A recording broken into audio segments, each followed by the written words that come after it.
My name is Jeremy Elledge, and I am the owner and founder of New View Healing Solutions. So I want to thank you guys for being here today and coming to learn with us. We're getting some continuing education, we're getting some CLEAT, we're getting some ethics, we're getting some good information that we believe is going to help us make Oklahoma safer and healthier for our kids and our families.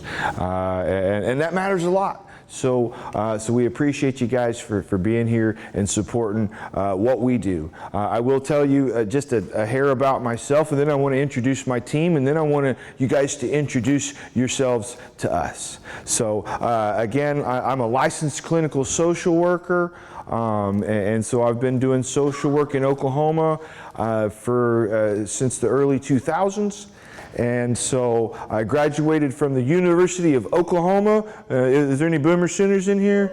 Okay, we got a couple of Boomer Sooners. We got some Cowboy fans in here. We got any Cowpokes? Okay, no. Okay. Crickets. Okay. Well, very good. And so, but I am a full-time mental health professional.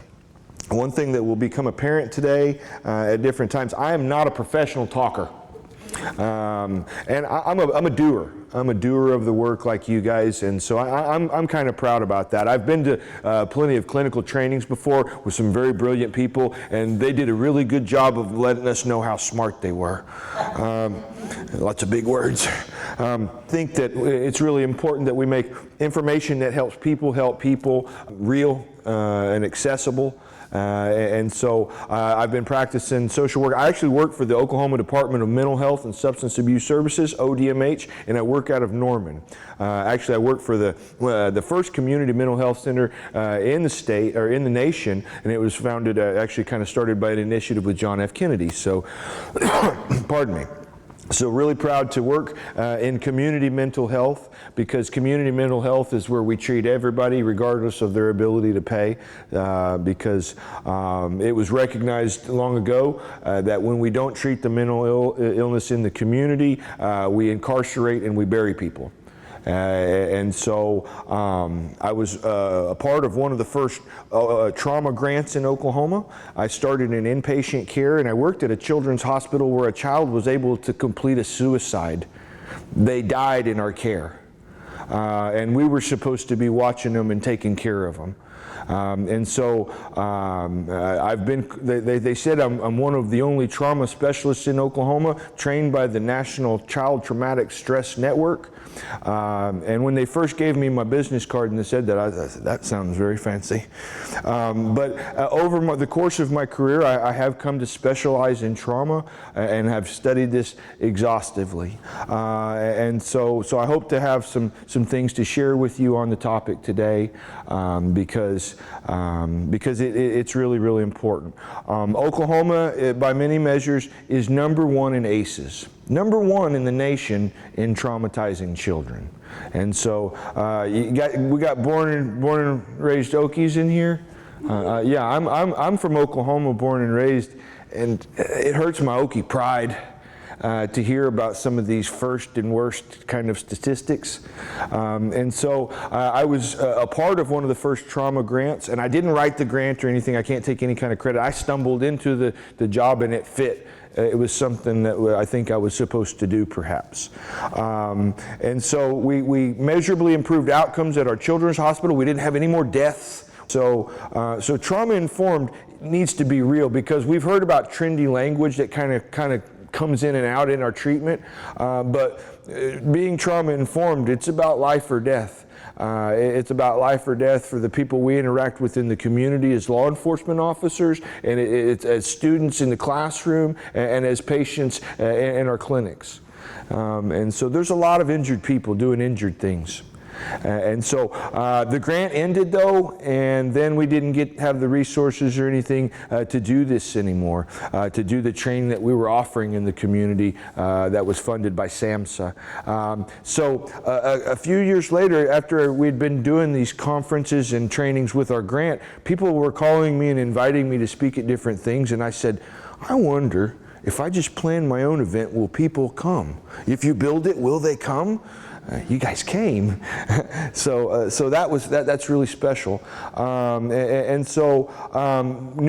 View Healing Solutions, now we're 5 years old, and we're a provider of continuing education. One of the things we hope to do is to be one of the lowest cost providers of continuing education. I've seen some really expensive workshops, and hopefully it's really good knowledge, and I don't want to knock anyone, especially if that's their gig, how they make their money. I got a job, so I'm accepting no pay for today. I'm giving it all to my staff and to the people who helped me make this possible, and to all the expenses involved in putting this thing on. So I really appreciate you guys supporting this, because a lot of people will acknowledge that there are problems in our world, problems in our state, and they say, yeah, but what are you going to do? Well, you guys say something. That's why you're here. And I say something, and New View Healing Solutions is our something. So obviously, if you know about us, you know about our website. We're official. We got shirts. We're fancy, and if you'd like a copy of today's PowerPoint presentation, we will gladly send it to you. We want to share information. Make sure that if you fit one of the criterias for our discounts, we offer discounts 25% for seniors, for veterans, and for state employees. And one of the things, we thank folks so much for getting their continuing education for us, because it makes our knowledge and our resource free to the larger community, because we ask no fee for anyone that doesn't need continuing education. And one of our missions is to provide a free day of training to every single law enforcement department and every single school district in the state of Oklahoma. And like I said, we do it for free. Our motto is, we want to make a difference, not a dollar. And so, because it matters, the fate of our state is at hand, and so New View is our something. And so we thank you for your something. And so check us out. We've got some cool things happening. We got about 40 hours worth of pre-recorded training on our website. And we've got some other cool programs that we're going to be starting up. We're really proud to be doing the work we're doing. Thank you guys for joining us. I'm going to keep you guys hopefully engaged in today's training. We will like comments and questions. Learning is not a one-way street. My mentor used to say, we learn more when there's more streams of information kind of going back and forth. So comments and questions in the Zoom, in the chat box are welcome, as well as in the audience today, because we want to hear from you guys. We want to all benefit from one another's wisdom. So we're going to go ahead and get started. I think it's really important for us to understand how we came to understand, because the path to learning sometimes informs us, I think, in some ways. Once upon a time, we didn't understand that people had trauma, and the only people that we thought had trauma were war veterans. And of course, war is a scary and dangerous and traumatic thing. And that's something, I think that's something we were willing to acknowledge. But it wasn't until other populations started showing up with symptoms of trauma that we started to kind of broaden our definition. Now, the initial understanding of trauma, they didn't call it necessarily trauma. They called it shell shock, war syndrome, battle fatigue. There were a number of different terms that they used for it. One of the most prominent symptoms of the soldier from early wars was the exaggerated startle response, jumping real easily. And so they thought trauma must mean loud noises. It's all the guns and bangs and bombs that they were around. And so they developed a kind of rudimentary understanding of what trauma is. Trauma equals loud noises. But we come to understand that it was so much more than that, and it was, again, these other populations. Do you guys know how we prosecuted the first case of child abuse in the United States of America? And a hint is, it is not child protection law. Anyone have any guesses or no? It was animals. You're correct. Animal protection law. We protected livestock or pets, things that we want to keep us company or that we're going to work to death or eat. We were going to protect these creatures more so by law, then we were protecting the small, developing, vulnerable human being. Now, one thing, we develop some amazing capacities as human beings, but one of the downfalls of being human is it takes us a long time to grow up as compared with other elements, other members of nature. Some of them are ready to go. This little elephant, I was watching on Nature the other day, an elephant, a little baby, he was walking through a sandstorm with his pride of elephants at 3 days after birth. We can't do much at 3 days. So we're vulnerable. And that means a lot's in the hands of our caregivers in our communities. And so, but there was a case of child abuse so heinous that a member of the community was aware of it and said, they called law enforcement that was present in that day, and law enforcement came and said, yes, well, there's nothing on the books that says they can't, but we agree this is wrong. So let's, they found animal protection laws. And so it's at that time that things started to change a little bit. I forget exactly what year that was. But again, once we saw that children had trauma too, then we realized that it wasn't just battle. You guys are familiar with the rule of thumb, and where that term or phrase has come from? Is anyone, I'll be honest, when I heard about the rule of thumb, I thought it was like an eyeball measure. Rule of thumb was just kind of, not an informal rule. I'll tell you guys what it actually originated. There was a legal precedent in the United States that said that men were allowed to beat their wives, but with nothing wider than their thumb. And so, and make no mistake about it, it wasn't necessarily about the humane concern for the ladies.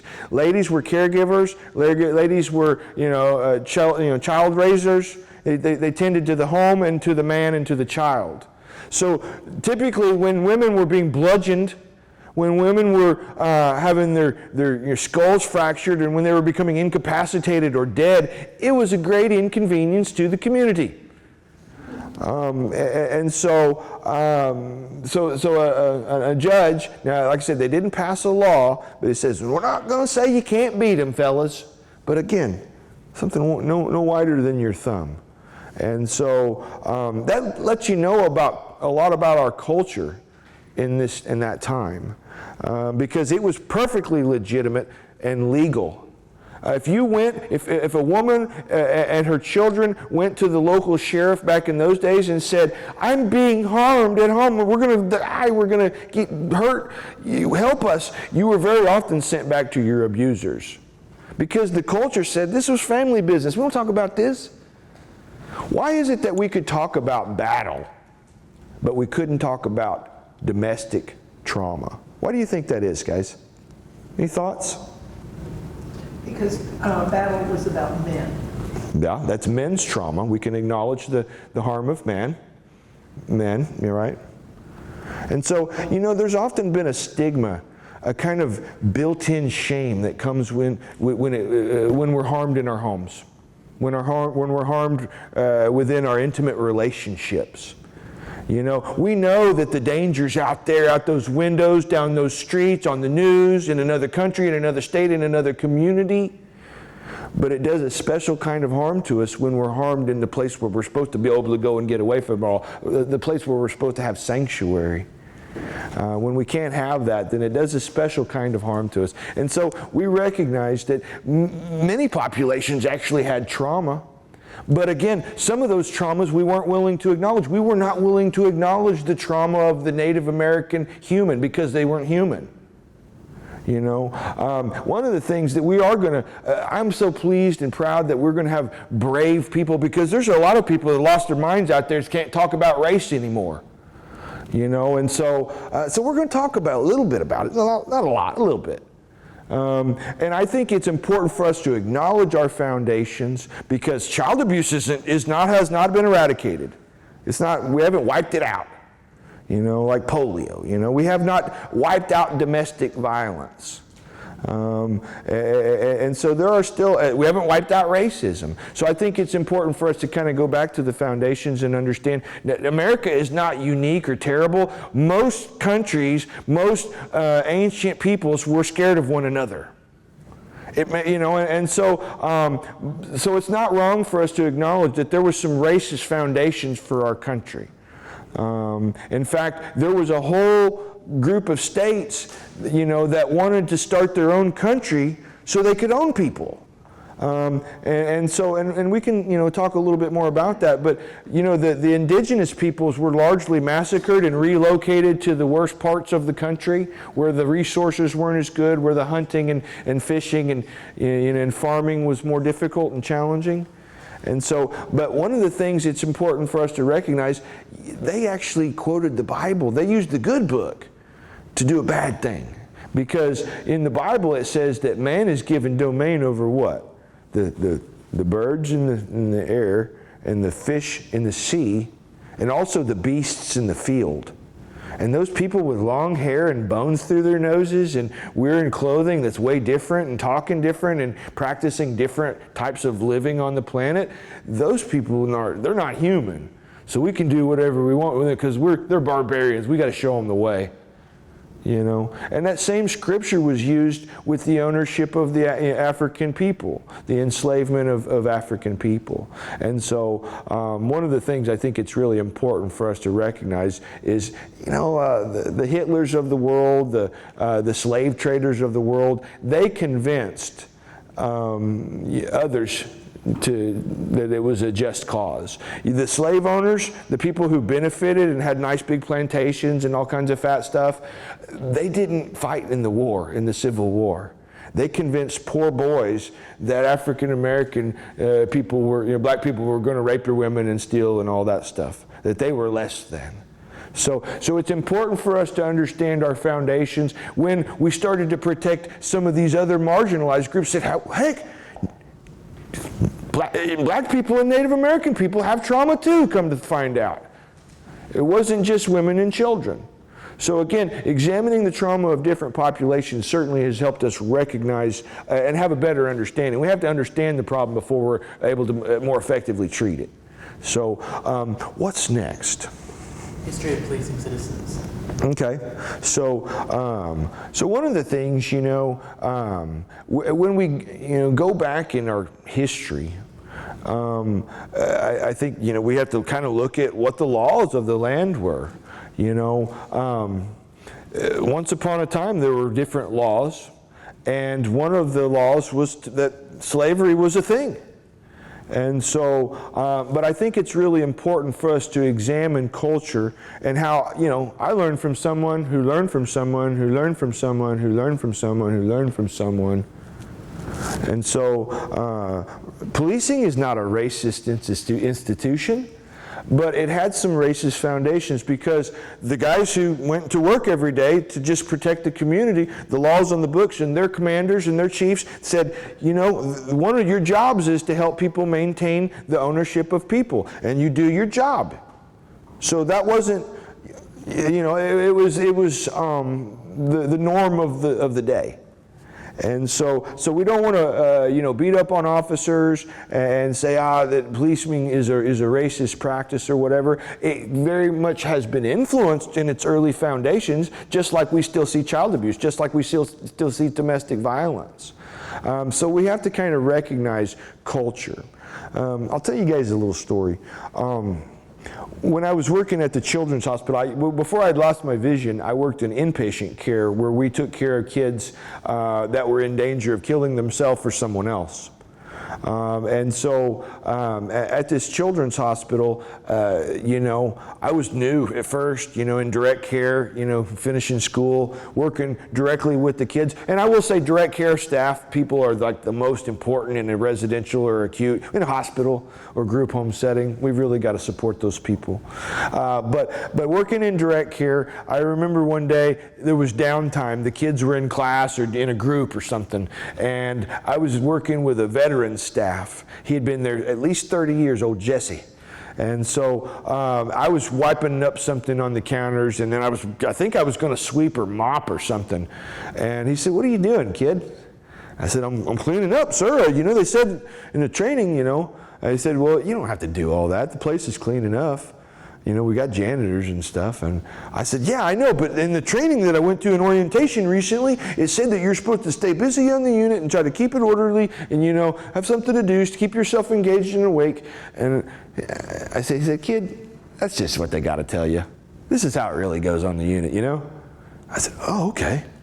Well, he seems to know culture. So the child that died in our care, we're supposed to lay our eyes on a child every 15 minutes. We're supposed to see them and know that they're breathing. Even when they're asleep, we're supposed to put a little pin light on them in their sleep and make sure that their chest is rising and falling with normal respiration.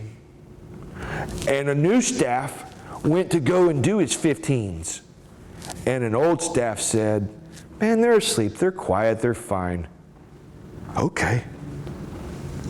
And we lost a child because of that, culture. And so it's really, really important for us to understand that you know, policing or mental health or education, it's not just about what's on paper. Because we always say pretty things on paper. We say the right things on paper. But culture, it's not just about policy and procedure, it's about what we do.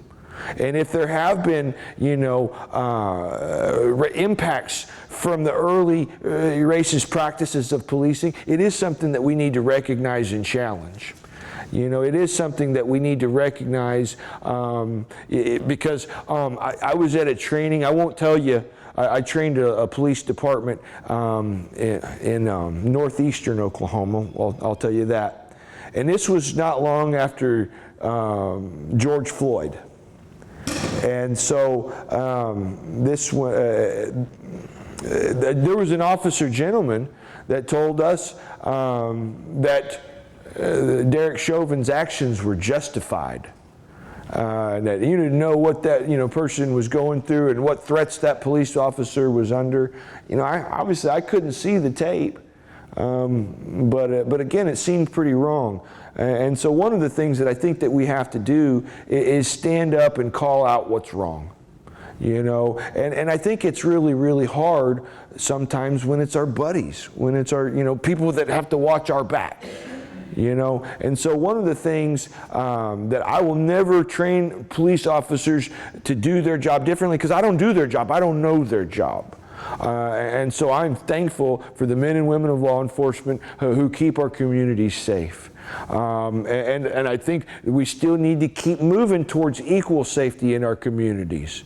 When my house was burglarized a few years ago, I live in Norman. It took a long time for the police officers to get there. A week before, Bob Stoops' house was also burglarized. Response time was way different. And so there's not always equal protection under the law, even, for, I was going to say, we used to think it's about different race groups, but typically the wealthy have been cared for the best by law enforcement. And so that's part of culture. That's absolutely a part of culture. So anyway, it's important. One of the things that we're going to look at this afternoon, we're going to talk a little bit more about trauma-informed communication, because our most powerful tools, I believe, are our mind and our heart. Mind and heart. And so we're going to talk a little bit more about the things, because certainly there's a time where we have to use force, where we have to throw down. But also, I do believe that departments are not supporting officers well enough with the verbals, with the de-escalatories, with the other skills other than force, because we need to broaden our tool belt, I guess, as far as policing people. So Oklahoma is we're an injured state. And we can look at this in one of a couple of different ways. One, we can say, wow, look how jacked up we are. Look at all we've been through. You know, we've obviously had trauma from our earliest foundations, from the Trail of Tears and the Land Run. We had the Dust Bowl and the Great Depression. We had the largest mass murder, I guess, race massacre, you know, in history in Tulsa.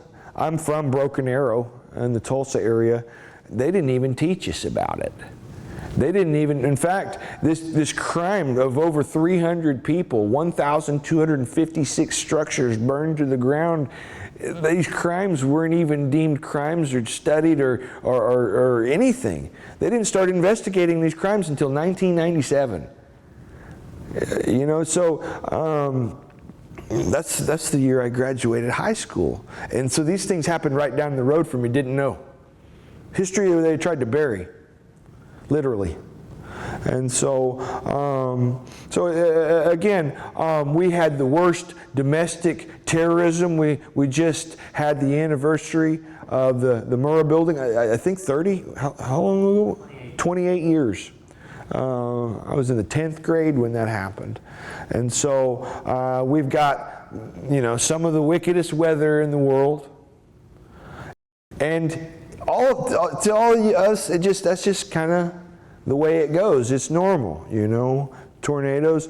Literally, I saw an interview on the news once. You know, it's weird where people go for their vacations. There was an Australian couple that wanted to go to Oklahoma to see where they filmed Twister.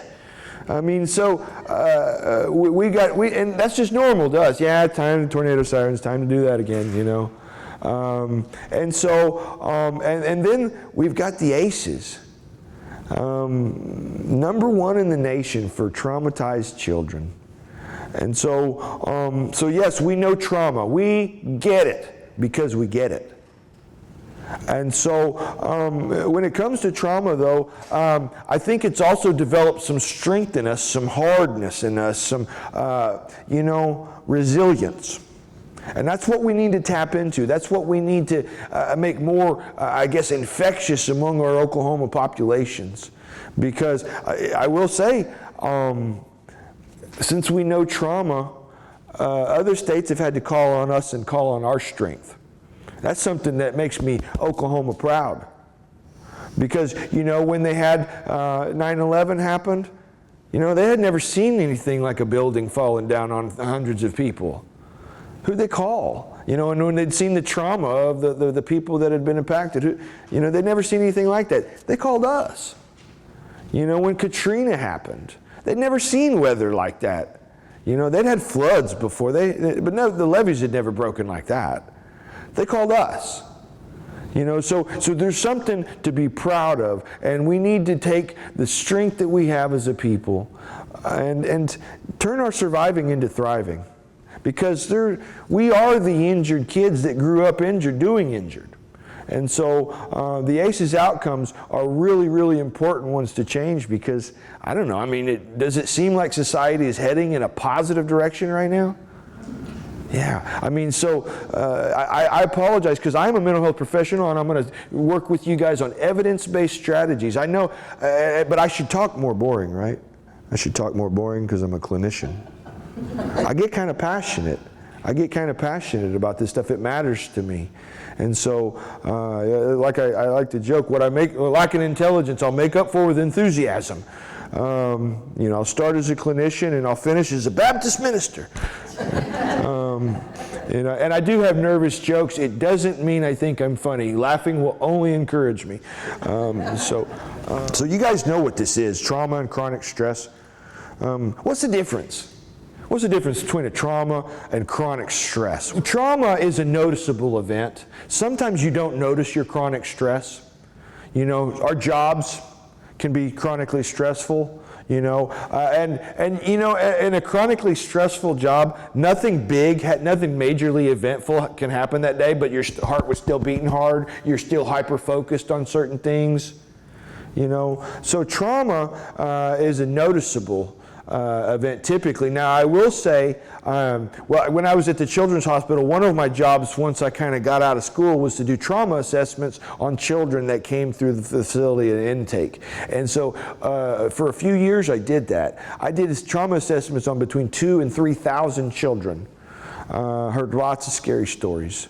And so this one kid said, "What's trauma?" So I told him stuff like this. And he said, "Well, I don't have any of that, and I ain't telling you anyway. I ain't telling you nothing." I said, "All right, well, you don't have to tell, if you don't want to tell me, I don't want to know." So then he told me everything. And he had nothing, trauma. So where some that had a major life-altering event might meet criteria for PTSD, he would have met criteria for what? Complex PTSD. With PTSD, it's typically, if you can remember the trauma, you can connect your symptoms and your changes to that trauma. But a lot of times, trauma was the norm from the very beginning. He said, "I don't have no trauma." And then he told me his life story. He had nothing but trauma. It was no major blip on the radar. His radar was up here.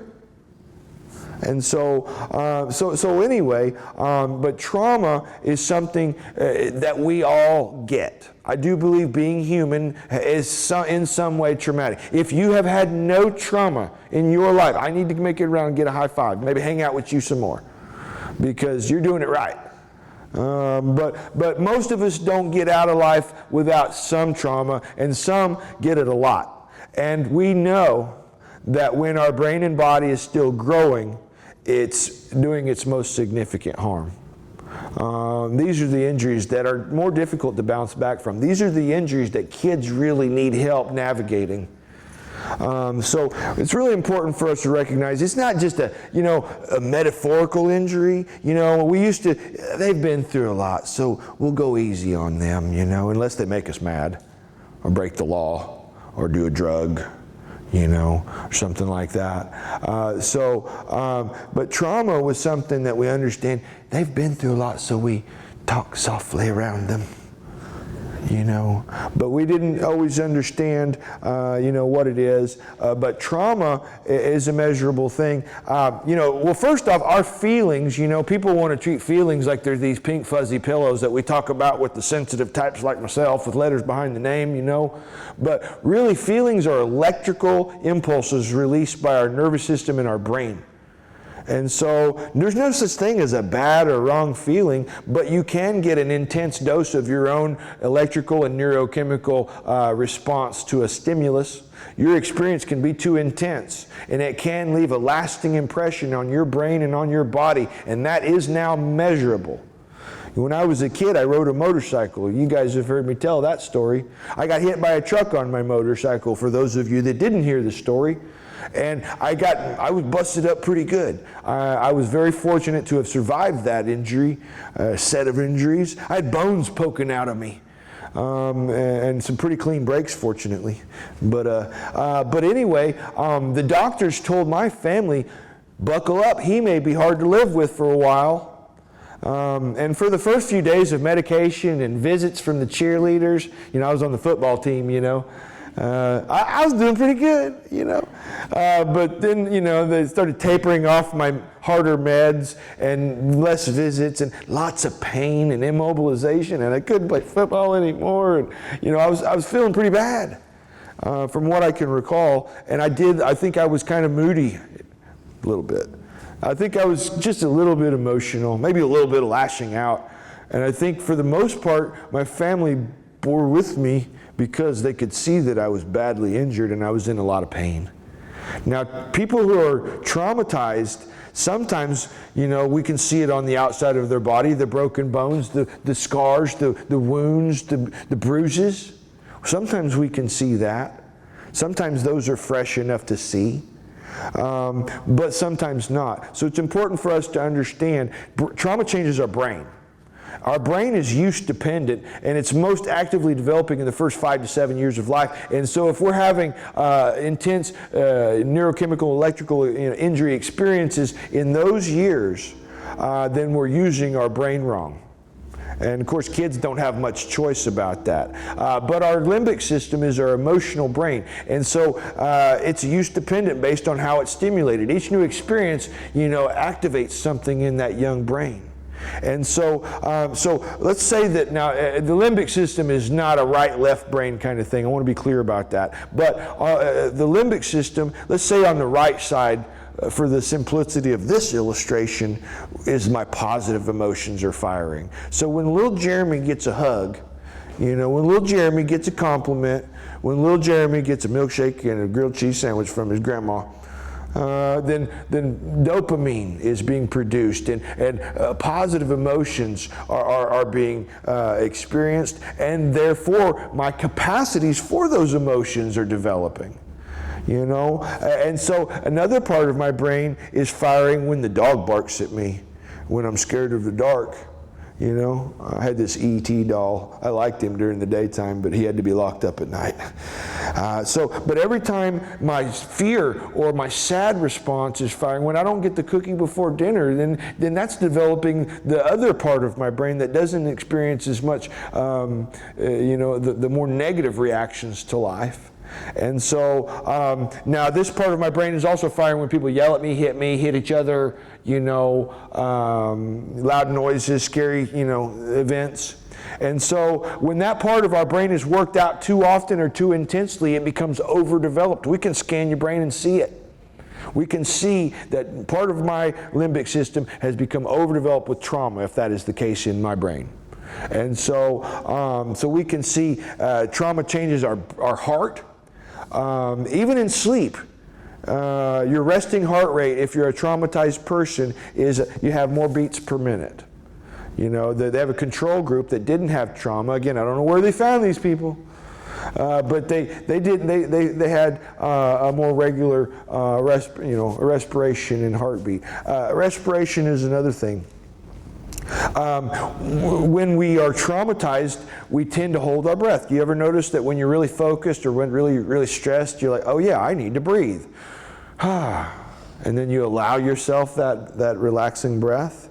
Well, that's happening in our sleep. And I find it, I guess the word that I've used for this before is biologically or physiologically ironic, because when we need to relax, when we need to calm, when we need to heal, we need more volumes of oxygen in our breath. And so trauma causes us to fight, flight, and then freeze. And one of the ways we freeze is in our breathing. And we have less REM sleep. We have less REM sleep as a result of the heartbeat and the respiration factors. And less REM sleep is significant. With less REM sleep, we get old fast. We age prematurely. We get sick more often. We don't heal from our injuries, the wear and tear of life. We get, sick more often. All these things. And one of the things that's really, really important, your hippocampus is where you store all of your short-term learning. So if you learn anything today, it's going to be on your hippocampus tray. And if you get good sleep tonight, then your tray is going to empty into the back of your brain, and that's going to be committed to long-term memory. So your REM sleep is really, really important for our abilities to learn and retain information. So a lot of kids that are stressed at home is not getting enough sleep, not getting enough safety. One other example that I will give of the injury of trauma, and then I'll move on. They have shown that children with significant trauma before age 7 are shorter as adults in height. That's one thing. Puberty, when kids are hitting their pubic cycles, is affected as well. So typically when trauma is significant before age 7, little girls are hitting puberty earlier and little boys are hitting puberty later. I'm not a doctor. I'm a person who's geeked out about this stuff a lot and doesn't get to watch a lot of TV. As I was thinking about this, it kind of came to, I was like, why, the body is being forced to prioritize for which development is okay or safe. Have you guys, we've all had the experience, we're hungry, right? We're hungry, we're ready to eat some food, and then you get stressed out about something and you lost your appetite. We've all had that experience, right? You're shaking your heads, I know you are. So, And so we've all had that experience. Your stress caused your brain and your body to prioritize for a different need in that moment. And so that's what kids' bodies and brains are being forced to do. And trauma is something you don't talk about. Again, it's family. You know, you keep it at home. You don't go to school and talk about this. You know. And so again, really, really important for us to understand that trauma is a real injury. And injured people do injured things. You know, when I was mean to my family because I got run over by a truck, they weren't mean back. Injured people do injured things. And we don't see injured behavior as injured behavior. We see it as bad behavior. What do you do with bad behavior? Yeah, you punish it. And so there was a little boy at this children's hospital, and he used to beat the crap out of us. I'm just going to put it right there. He just beat the crap out of us. He was a young man. He came to us, and for the first 2 days, I didn't know if he could speak. They said that he could talk, but I'd never heard him talk. I'd seen him beat on people. He was a big, heavy-handed teenage boy, and he looked like a scared animal. He would stay against the wall, huddled, leaned over like this, watching the room. And if you got too close, he was going to catch you with a heavy hand. He was going to knock the fire out of you. And sometimes we had to get in what was called a therapeutic hold, a physical intervention. They're beating us, they're hurting themselves, they're hurting somebody else. We have to lay hands on the kids. Now, the way you do that is very, very important. Now, all the verbals in between are important as well. But one day, well, let me back up. One of the initiatives of our grant that we were working under was to reduce seclusion and restraint. As it turns out, kids that were physically and sexually traumatized need us to keep our hands off of them as much as possible. We were reducing holds, which is an important thing to not re-traumatize people, but sometimes it had to be done. And so this one kid, he just clobbered another staff member. I mean, just like in the movies, whack! You know, you hear it. His glasses went against the wall and broke. And his name was Jeremy also. There was 2 Jeremys on staff that day. We were working together, the Jeremys. And so the Jeremy that got hit, he goes into a hold, and I go into the legs, and so we're lowering this kid to the ground. We're not throwing him down. That's what some people did, though. And Jeremy said, he was a punk rocker guy, by the way. He was really cool. He said, "Dude, that hurt, man. Why'd you do that, dude?" And he's gnarling and gnashing teeth, and so Jeremy says, "Are you breathing okay? Are your elbows okay? Are your ribs okay? Can we stop the hold yet? Can we?" And he wasn't like, "You little shit, I'm going to take you. You don't ever do this to me," because that was happening. That was happening in places. And it's still happening in places. So anyway, we were holding and wrestling with this kid, trying to maintain safety for him and for ourselves. And so, and then I hear the thing you never want to hear. He was working up a big beefy one. And luckily, I'm on the feet. I caught a couple of kicks, but I wasn't getting what Jeremy was about to get, and he got a big one right in the eye. And he says, now I'm thinking to myself, Jeremy's going to lose it, man. He's going to lose it. Back in the day, I think you could kill a man for spitting on you, Old West, and no greater form of disrespect, And Jeremy says, "Oh, dude. Why'd you do that, dude? That's really gross, dude." He said dude a lot. And so we wrestled with this kid for 40 minutes until he was exhausted, till the shot finally kicked in. And we were all drenched with sweat and sore. And he went to his room and he went to sleep. And a couple of weeks later, he was there longer than most kids. And a couple of weeks later, he was waiting his turn to play foosball. And he was smiling and interacting with another children. I saw his teeth. They were not biting anyone. His mouth was not spitting. His fists were not pounding. And I always like to, of course, praise kids when they're doing a good job, you know. And I also want to know, what in the heck are we doing right? What's working, you know, because clinical work we're hitting moving targets constantly.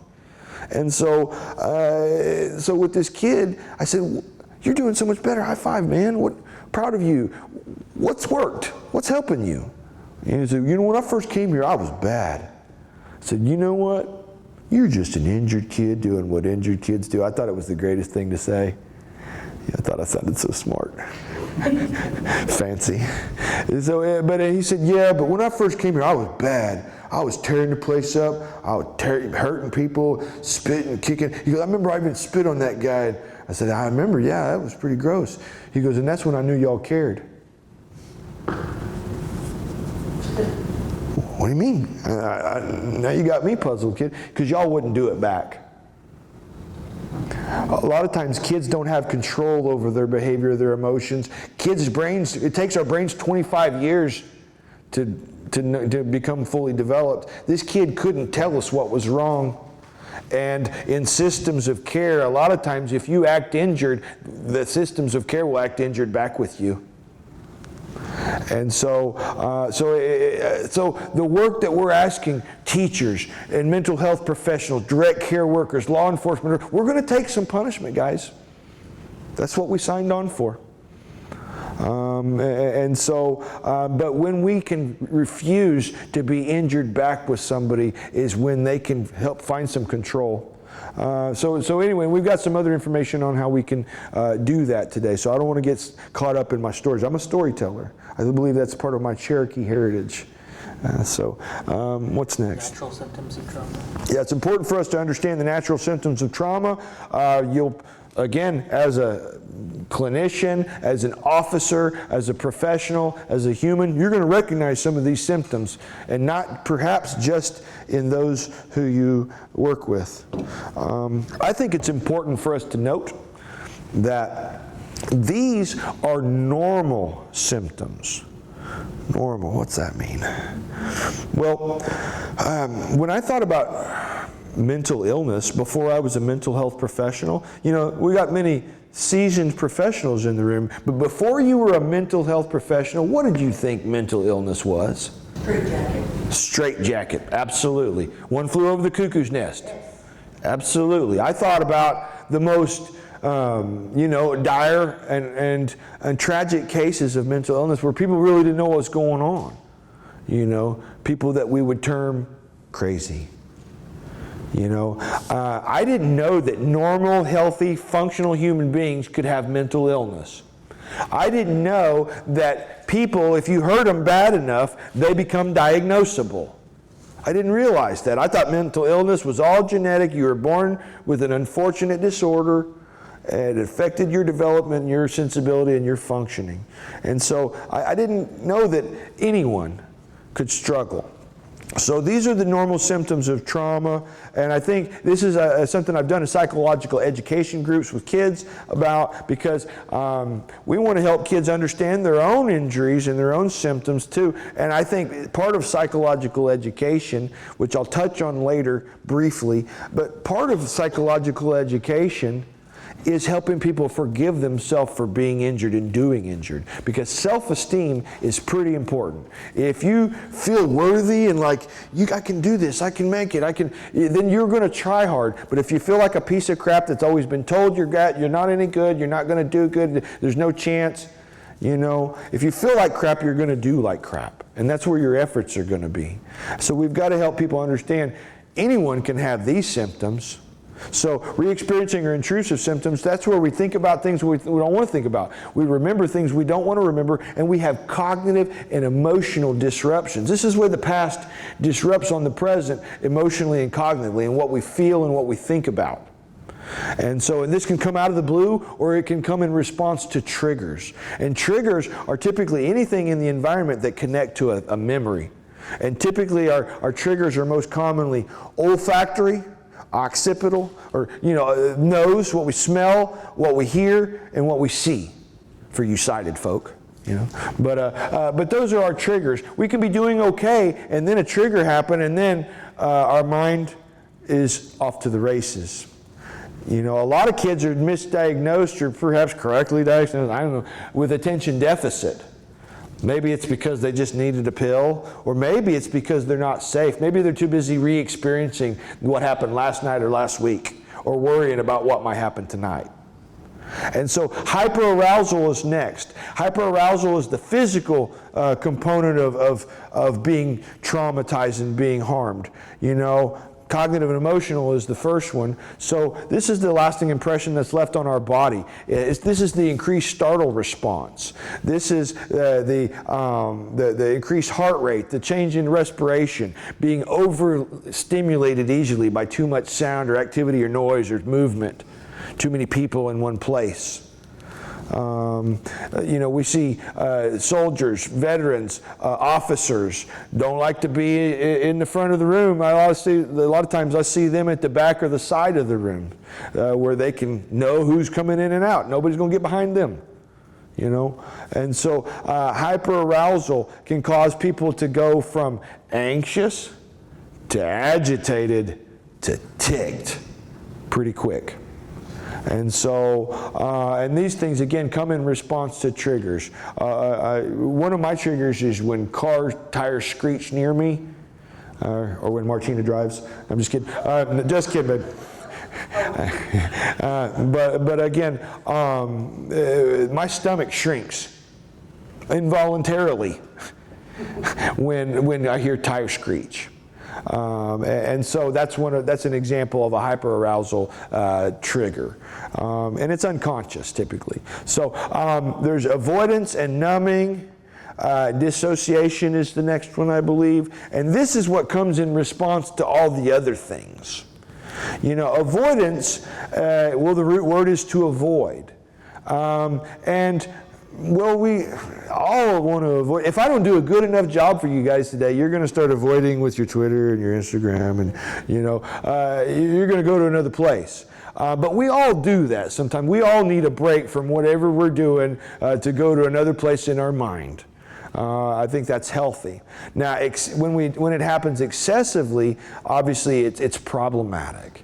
And so we can do too much of a healthy thing. We can do too much of a good thing, and then it becomes a bad thing. You can exercise too much. You can go to the movies too much. You can go on too many vacations. You know, but again, we also see some of the more dysfunctional and unhealthy avoidant mechanisms in substance abuse. Now, gaming and gambling addictions, eating. You know, some of these things. So now, I think it's important for us to understand the human brain was wired to avoid pain, seek pleasure. And so our society really is very judgmental of those addicts, you know, the people who become addicted to a drug or an alcohol, a substance.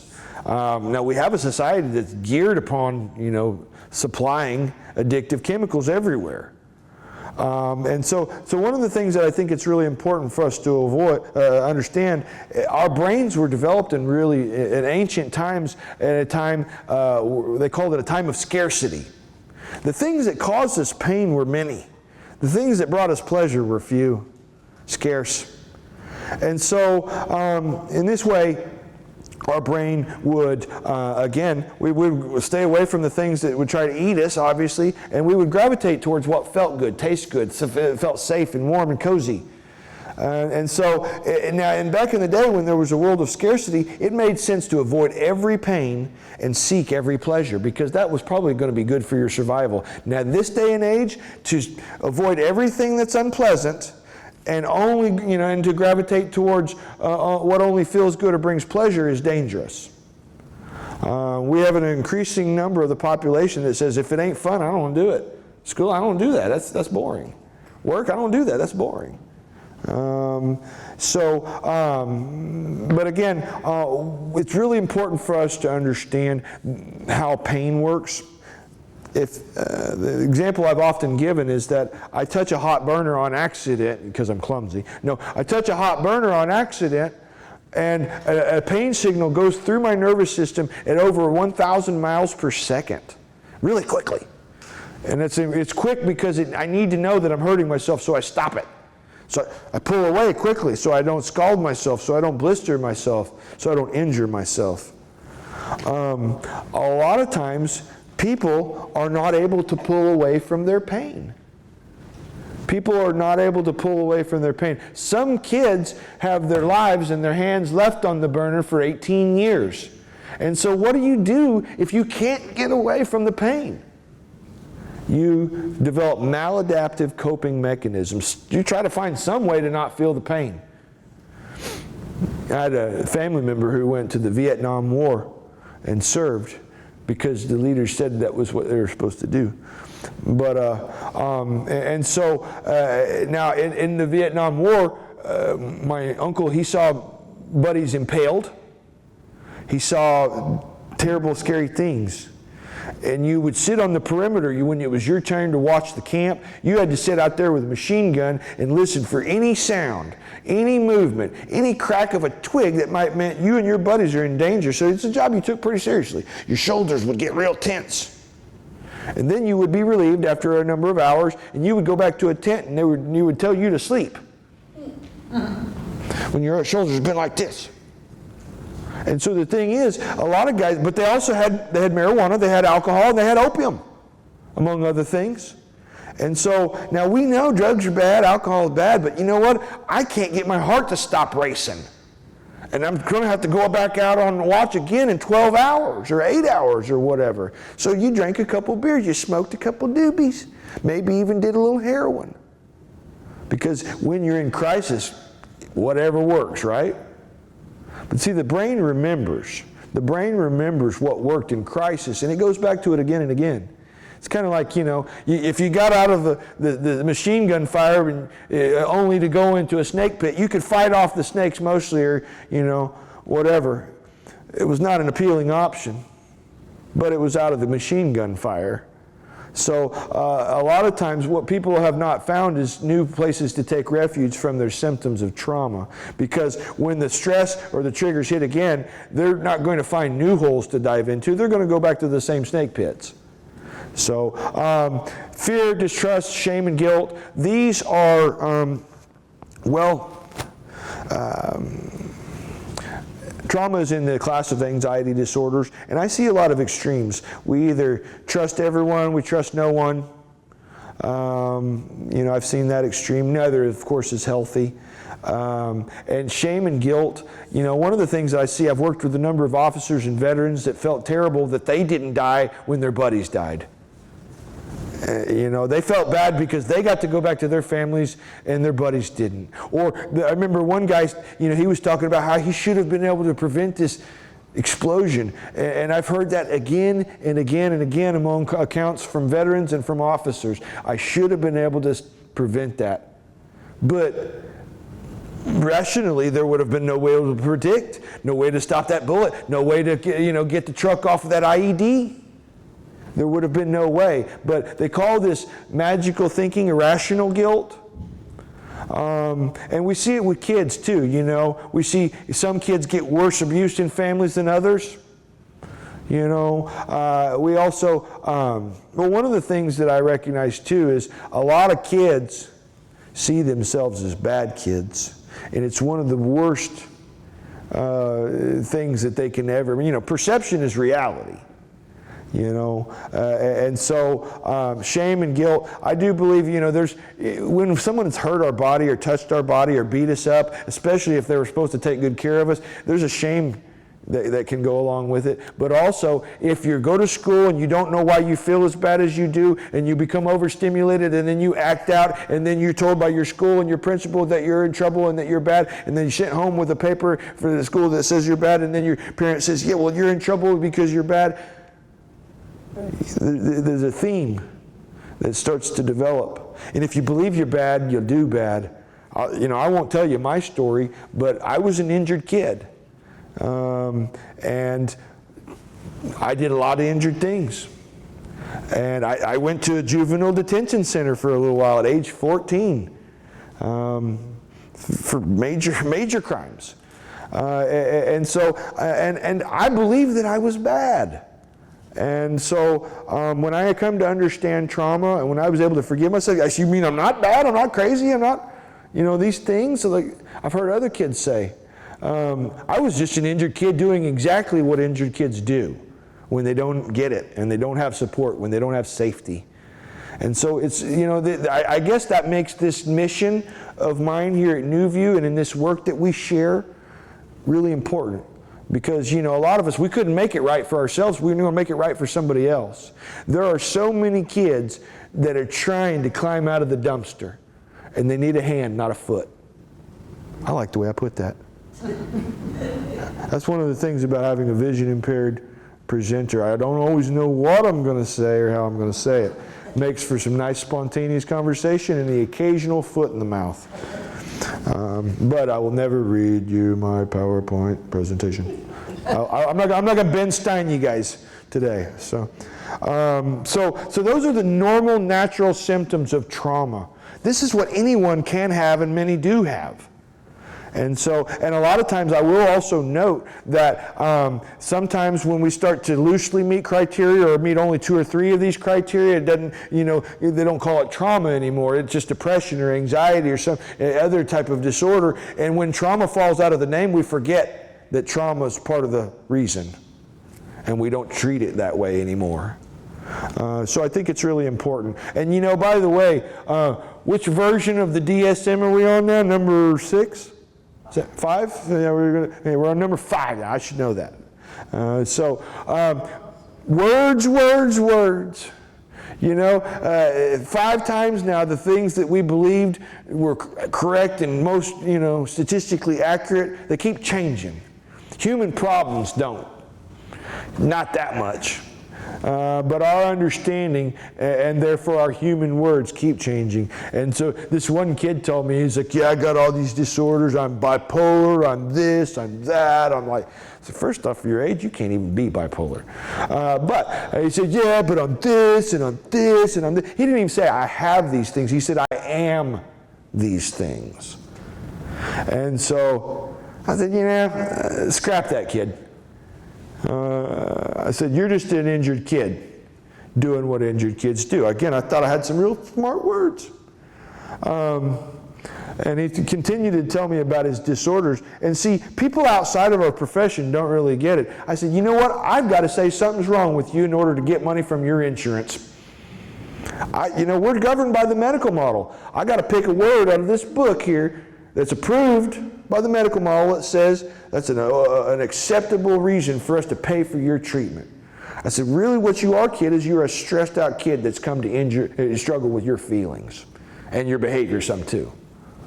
You know, and so for those of you who are note takers, as the diagnosis and the symptoms kind of go up and down and change with time and understanding, these are the 3 things that you'll keep treating, and I'll say them and I'll repeat them if you want. But it's trauma and chronic stress, the injuries first, the unmet emotional needs, sometimes physical needs as well, especially when it comes to safety. But then also dysfunctional norms, detrimental familiarities. There's a lot of really bad data getting to little brains. And you know what? Your brain's like a cognitive cookie jar.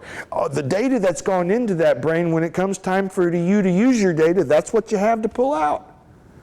Now the great thing about our human brain is we can keep feeding it data, and with consciousness, with awareness for our experiences and our impacts, we can give new data to our brain and then selectively, consciously choose to access that new data over and over again. We get to change our brains. That's really cool. I was glad to know that I wasn't stuck with the brain I was given.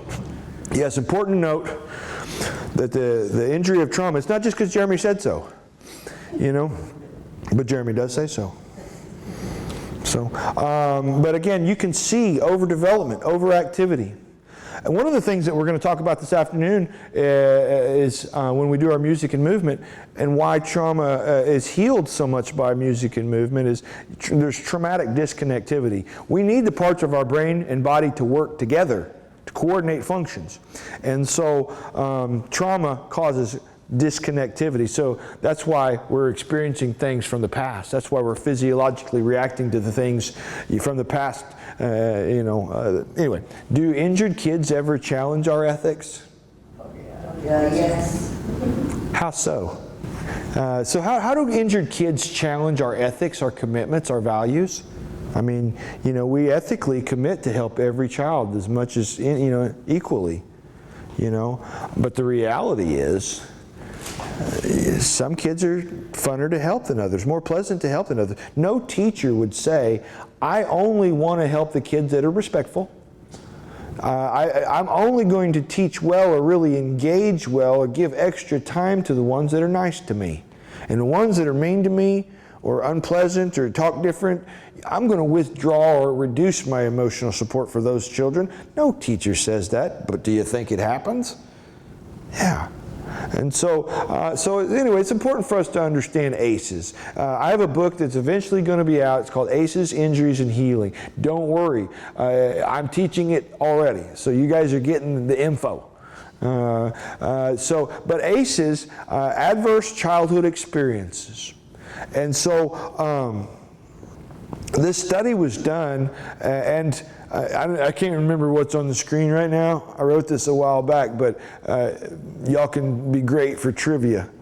But this wasn't initially something that they were studying related to trauma. They weren't looking at trauma first when they discovered ACEs. Who knows what they were studying? Eating disorders. Weight loss.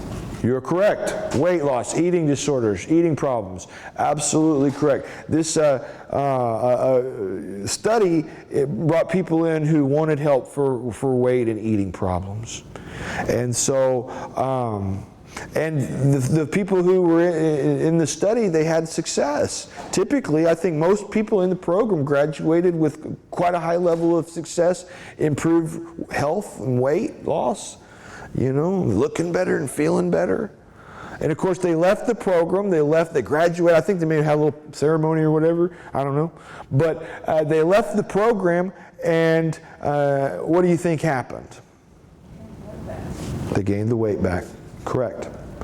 And so, and they were, the researchers were a bit puzzled by that. I mean, if one or two or half or, you know, a percentage did, but most did. And so, first off, it showed that their program was only temporarily effective. But it also, there was more to this than just eating less, you know, and dieting and this sort of thing. And so they did a battery of different psychological assessments, and they looked at some different measures. And among all these different background questions that they were asking people, 10 different types of experiences kept emerging. 10 adverse childhood experiences. And so these were a common denominator. And so this was at the heart of why people were eating. You know, I've often said injured people do injured things. Well, one of the first ways we do injured is we eat injured. And so, you know, when, and a lot of times food is something, you know, trauma takes away our control. You know, people who cut themselves, people who, you know, use food as a maladaptive coping. It's a way of, I mean, it's not a healthy or functional way, but it's a way of regaining some control. And so anyway, they studied these folks, and so they found, and by the way, I'll give you a little bit of demographics about this. 17,000 medical records studied from birth to death. Am I on that slide? But again, by the way, these were people of middle class. They had private insurance. So these were not transients. These were not people from rehab centers or homeless shelters or anything like that. These were people with jobs. And so, so they studied them again, and they found the traumas were at the heart of that. So let's dig a little bit deeper. You guys, there's lots of information if you want to look up ACEs and find out. What's next? Is this the 10 ACEs? The 10 ACEs. I don't need to read these to you fine literate folks, and we will certainly send you this PowerPoint presentation if you would like it. But one of the things that you will notice is all of them are family kinds of trauma. Now we know there are other forms of trauma, you know, community violence, you know, natural disasters, war. You know, there's all kinds of different forms of trauma. But again, like we said before, trauma is bad when it's away from home. When you can at least go somewhere and get away from the trauma, it does a special, unique, and heinous kind of harm when we're harmed in the place where we're supposed to be safe. And that's a harm that Oklahomans have grown up with all too familiarly. You know, if one person on the block's injured and acting out, then that's just a little Jimmy down there doing his thing. But so many of us grew up injured. We are the children who grew up injured doing injured. And so, but we didn't always notice injuries because most of us were in one way or another.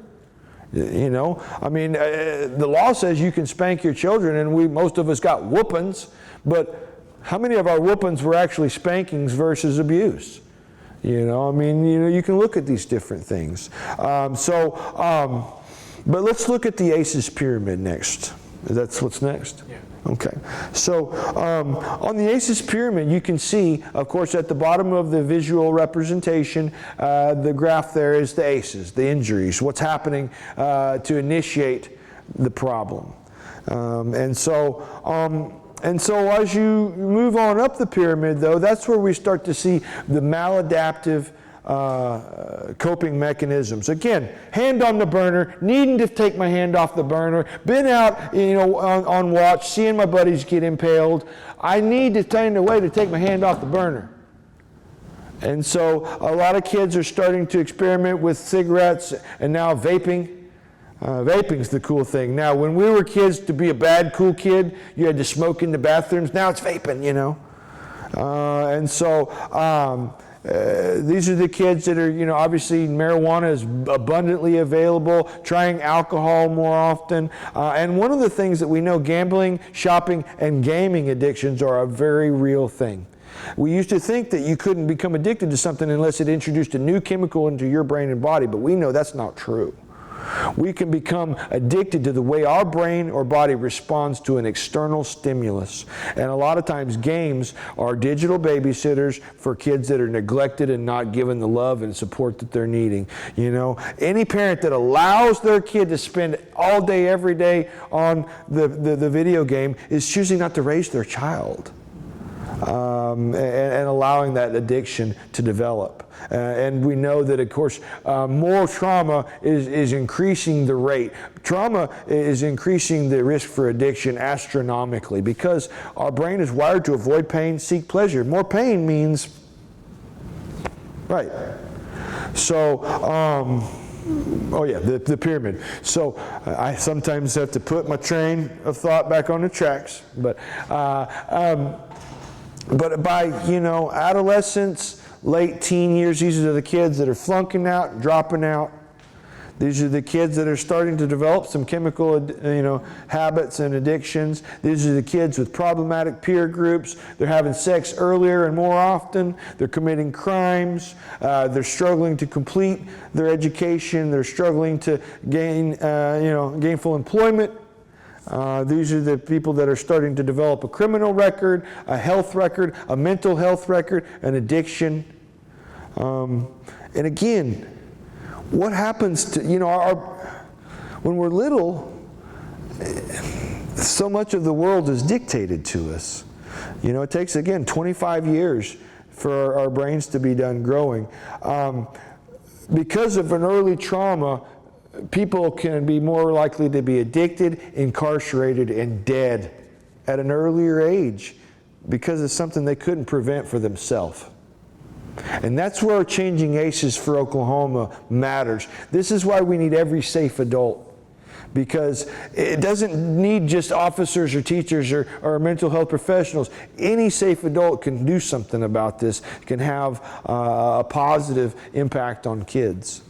But anyway, these are the outcomes that don't have to be true, and I dare say it's just not fair, you know? That's a silly thing to say in this world. That's not fair. You know, I've often complained. I told my mom something wasn't fair once when I was a kid, and I said, you know, that's not fair. She said, well, life ain't fair. The world ain't fair, something like that. I said, well, it ought to be. She said, well, it ain't. I said, but it should be, though. She said, well, it ain't. in the voice that meant done. And So, you know, but I see that now, though. I see that some kids get more safety from when they fall into life than others. You know, we see that black and brown people are less safe than white people in the United States of America, where we see liberty and justice for all. I'm a proud patriot of this country, but we need to make liberty and justice really be for all. And so, you know, I have a daughter graduating next month, and she's not as safe as me, and neither are you ladies in the audience. That's not liberty and justice for all either. And so we've still got some work to do to change this thing, and everything's at stake now, I feel. So anyway, but incarceration, addiction, and early death, these are outcomes that when we can intervene at an early point, when we can help kids forgive themselves for being injured, and when we can, like a bad component to a motor, if we can remove the maladaptive coping and replace it repetitively with something new and better, then we can help kids out of this. These outcomes don't have to be true. Anyway, what's next? Yeah, so just to see, you know, I've say injured people do injured things. I hope that's in your head by the end of the day. But here's some of the measurables. We're number one in the world for locking up mommies. And we're number two in the nation for locking up daddies, men and women. And is that because us Okies, we just produce more criminals? We're just bigger scumbags over here in the middle of the country? No. But we got more injuries. And we got less support, too. One of the things that, you know, I don't get into politics, but funding, I get into that. 46th in the nation for spending on education. 46th in the nation for helping people get well when they're struggling from mental illness or addiction. We're getting what we pay for. We're getting what we pay for. And so we're number 4 in divorce, we're number 4 in cancer, number 1 in heart disease death. And remember, ACEs makes us eat too much, right? So again, heart disease, diabetes related deaths. These are the injuries that we're not detecting as injuries. These are just common trends in health in Oklahoma. And so there's a conference in Washington County, up northeastern part of the state where I'm from, and a couple of years ago, and one of our big time politicians was there. I got to talk right after him. I won't say his name because I don't like to do the politics thing. Democrats or Republicans, you know, don't do it. But he had some real pretty words to say at our conference. His voting record was not for children or families. And so I roasted him a little bit. Because the reality is we need more than ribbon cutters. We need more than people that are just going to come out and say pretty words. We need people that are going to do and fund for our kids and for our families, because we're losing the battle. We're losing the battle. I've got a lot of hope, though. We do have some increased funding coming into our state for mental health, but I will say this, trauma-informed must be the culture, because if it is not, we're going to build some pretty new buildings and we're going to do the same old crap. So anyway, so that's some of the, did I hit most of the marks on that? I'm doing this from memory, guys, so, yeah, so, one of the things that we see, policing is one of the most dangerous jobs in the world. And again, Officer Johnston and others, thank you guys for being willing to take bullets for the rest of us, man. I mean, you know, most of us run away from the danger. Y'all go towards it. You know, and we appreciate that. But it's also important to recognize that I think being an officer, in the age of the Derek Chauvins and the Rodney Kings and it puts a big target on your chest because of the few that have done it badly. And so there's chronic stress and trauma inherent in the job. We do see injured police injured. And so we do see higher rates of depression, substance abuse, suicidality, domestic violence, divorce. Again, this is because, and again, most officers, not all, but most officers are men. And us fellas, we were not taught typically to be emotionally intelligent. Guys, we don't talk about our feelings. We go shoot guns. We go drive fast. We go hit the heavy bag. You know, we do manly things.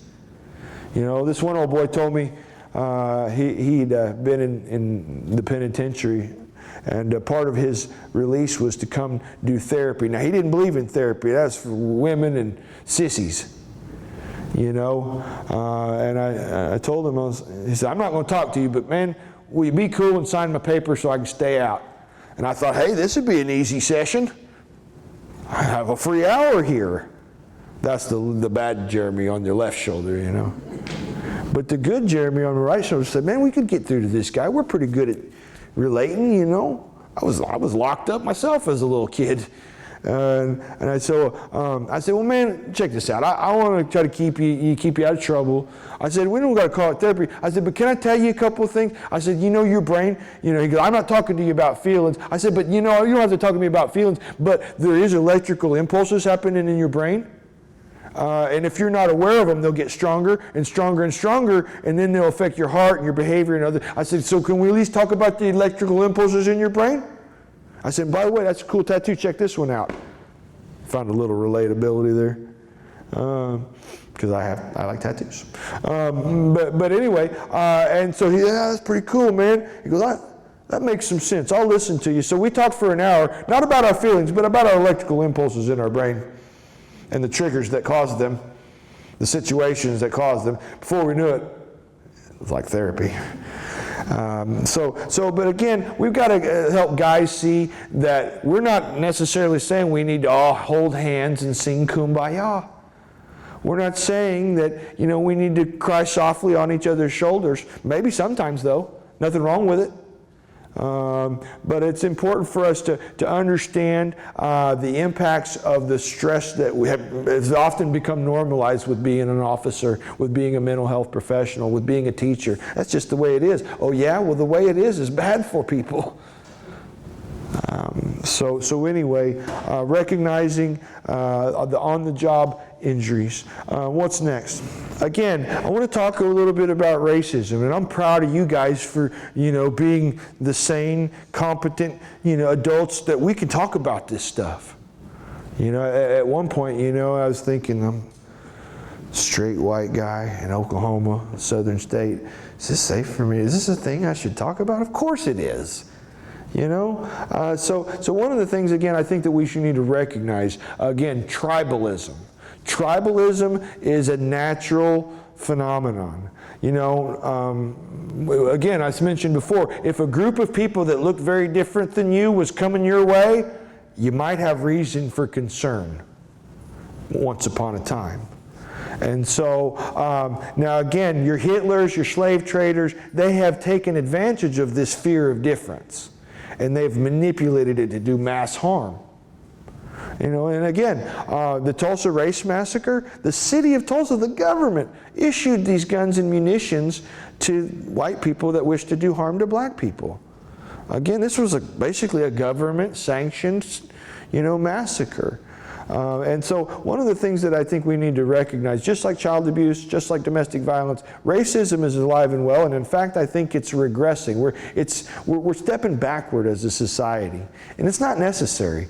There have been some players out there that, again, are playing us against one another. Culture wars. And all the while, like the rich guys are doing these terrible policies to make themselves more money, while we fight over things that, which bathroom you go in? Okay. Well, whatever. So, yeah, they distract us, let us fight about things while they pass policies that make themselves bundles more money. And so again, and that's Democrats and Republicans. I'm not pointing any fingers at a party there. They both suck. So one of the things that I think it's really important for us to recognize, though, some natural fear of difference. I'm going to be honest. Maybe here's the foot, maybe with the mouth, I don't know. But, you know, I think there may be some natural racist tendencies in all of us. I think, well, if growing up in Oklahoma we haven't been around a racist, I'd wonder how that's possible. You know, we've seen what's happening in McCurtain County. My God, those are people in leadership and power. You know, there are people in positions of power that want to do harm, and that's terrifying. That's terrifying. And I'm straight and white, so I'm statistically most safe. But again, when we start to attribute human fallibility, because, you know, fallibility means we're all fallible. We all make mistakes. We all screw up. We're all figuring and finding our way through this thing called life. But when we attribute fallibility to the membership in one group, then that's when we, you know, have to watch. I think that there's some type of early trauma. I won't say, but there's a certain demographics voice that causes me to have an emotional response. And if I'm not aware, I'm going to admit that to you guys. And so if I'm not willing to admit that as a real thing for me, then I might subconsciously treat or mistreat someone that belongs to that demographic. I was at the children's conference a couple years ago when it was all Zoom, and a gentleman there, he was talking about, and he was a freedom fighter, he's a promoter of social justice, you know. So he'd come up here like me and said, you know, lots of fancy, smart things that, you know, felt good and sounded good. And he admitted something to it. I think it took a lot of courage because he believed in equality for all, and he believed himself to not be a racist. And then he was getting on his plane to come to Oklahoma or wherever he was going to go and sell his next book. And he said that the two guys that got on the plane, the pilots were both black, and it caused him to pause and question whether this was going to be safe. Why is that? Why did he question whether these black pilots were going to be able to get them there safely? I mean, I feel like we pick up all kinds of, you know, ingrained things from society and culture that seep into our brains, even if they're not necessarily healthy, right, good to the other people around us. Well, again, African American people were from the very beginning to said they're not people, you know, and then when we would acknowledge that they're people, they're less kind of people. They lack the same. Well, we know that our brains and our bodies, they're, you know, the same intelligence and the capacities and everything. There is equality in our human capacities. But we've been taught, you know, you guys heard of Warren Moon? He was a quarterback for the Houston Oilers. Back in the day, they said black guys couldn't be quarterbacks because it's too complex. It required too much intelligence. My word, do we know what nonsense that is now, of course. But quarterbacks are also really high-paid positions with a lot of prestige, too, so there may have been some other motivations. So again, there's another slide about racism. We're going to tackle that one, too. So, I call it, you know, I call it, and others have called it, the American experiment. Well, I think it's okay to acknowledge that on other continents there are not so much diverse populations. You know, Aztecs and European, Anglos and Asian peoples and African peoples, we don't naturally occur on a continent in the foundations of humanity. We didn't.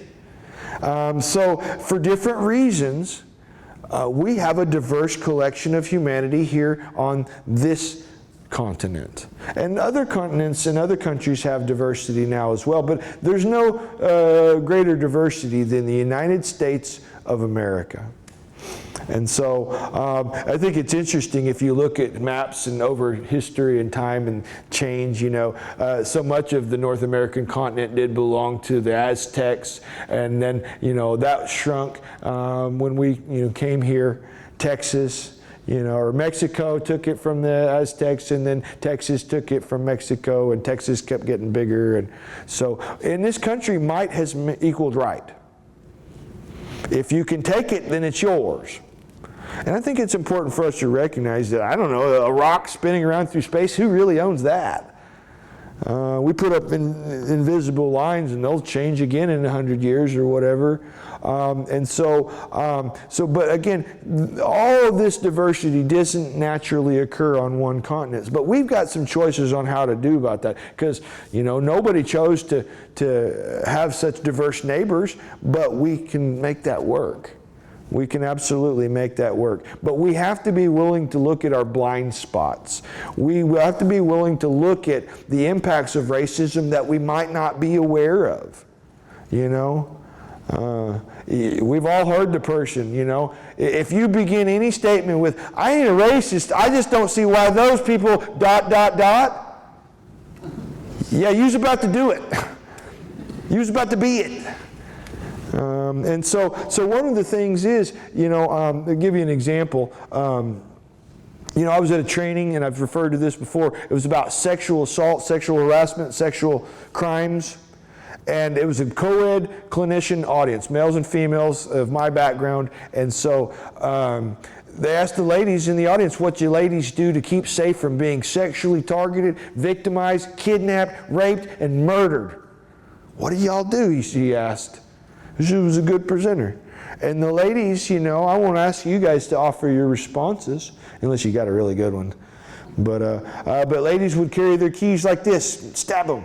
They would have anything from mace to knives to guns to bazookas to, and they parked under lights. They parked close. They went out in groups. They didn't go out at certain times. They had people walk them out. All these different things to be safe from sexual crime and victimization. And so, and she said, well, I'm not noticing any of you males, you men. You don't seem to have any. What do you guys do? You, sir, in the front. Why don't you have a response? I never thought about it. What a separate but unequal reality. So one of the things that I think it's really important for us to do is consider the experience that's outside of our own. If you're tired of the Me Too movement as a male and you're saying, what are these women griping about? They've had equal, consider what it's like to be less safe just by walking outside of your home.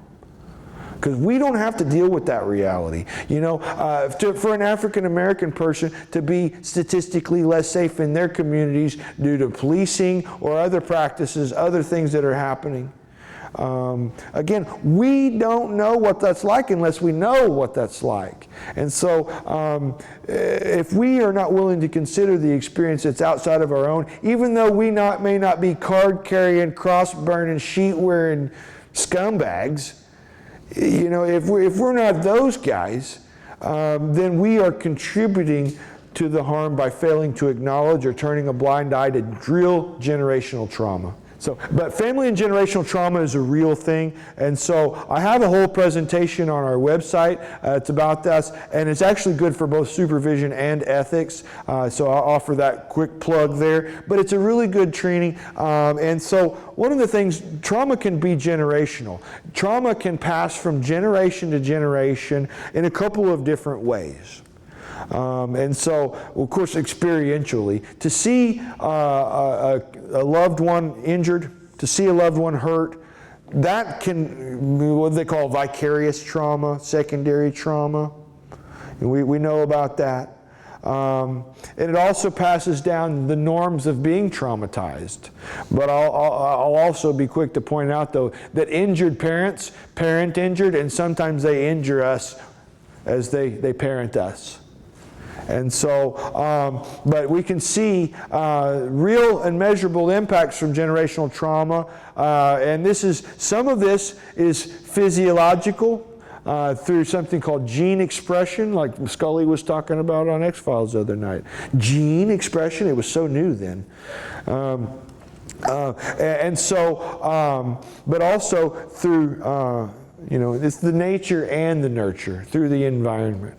And so we're seeing that the way a child, a mouse, is treated in its early stages affects the way the different traits manifest. So environment matters as far as health and personality and all kinds of different factors. And so generational trauma is a real thing. So seeing family members harmed or seeing the aftermath of their harm, and then to be perhaps directly and less vicariously, more directly injured by their injured behavior.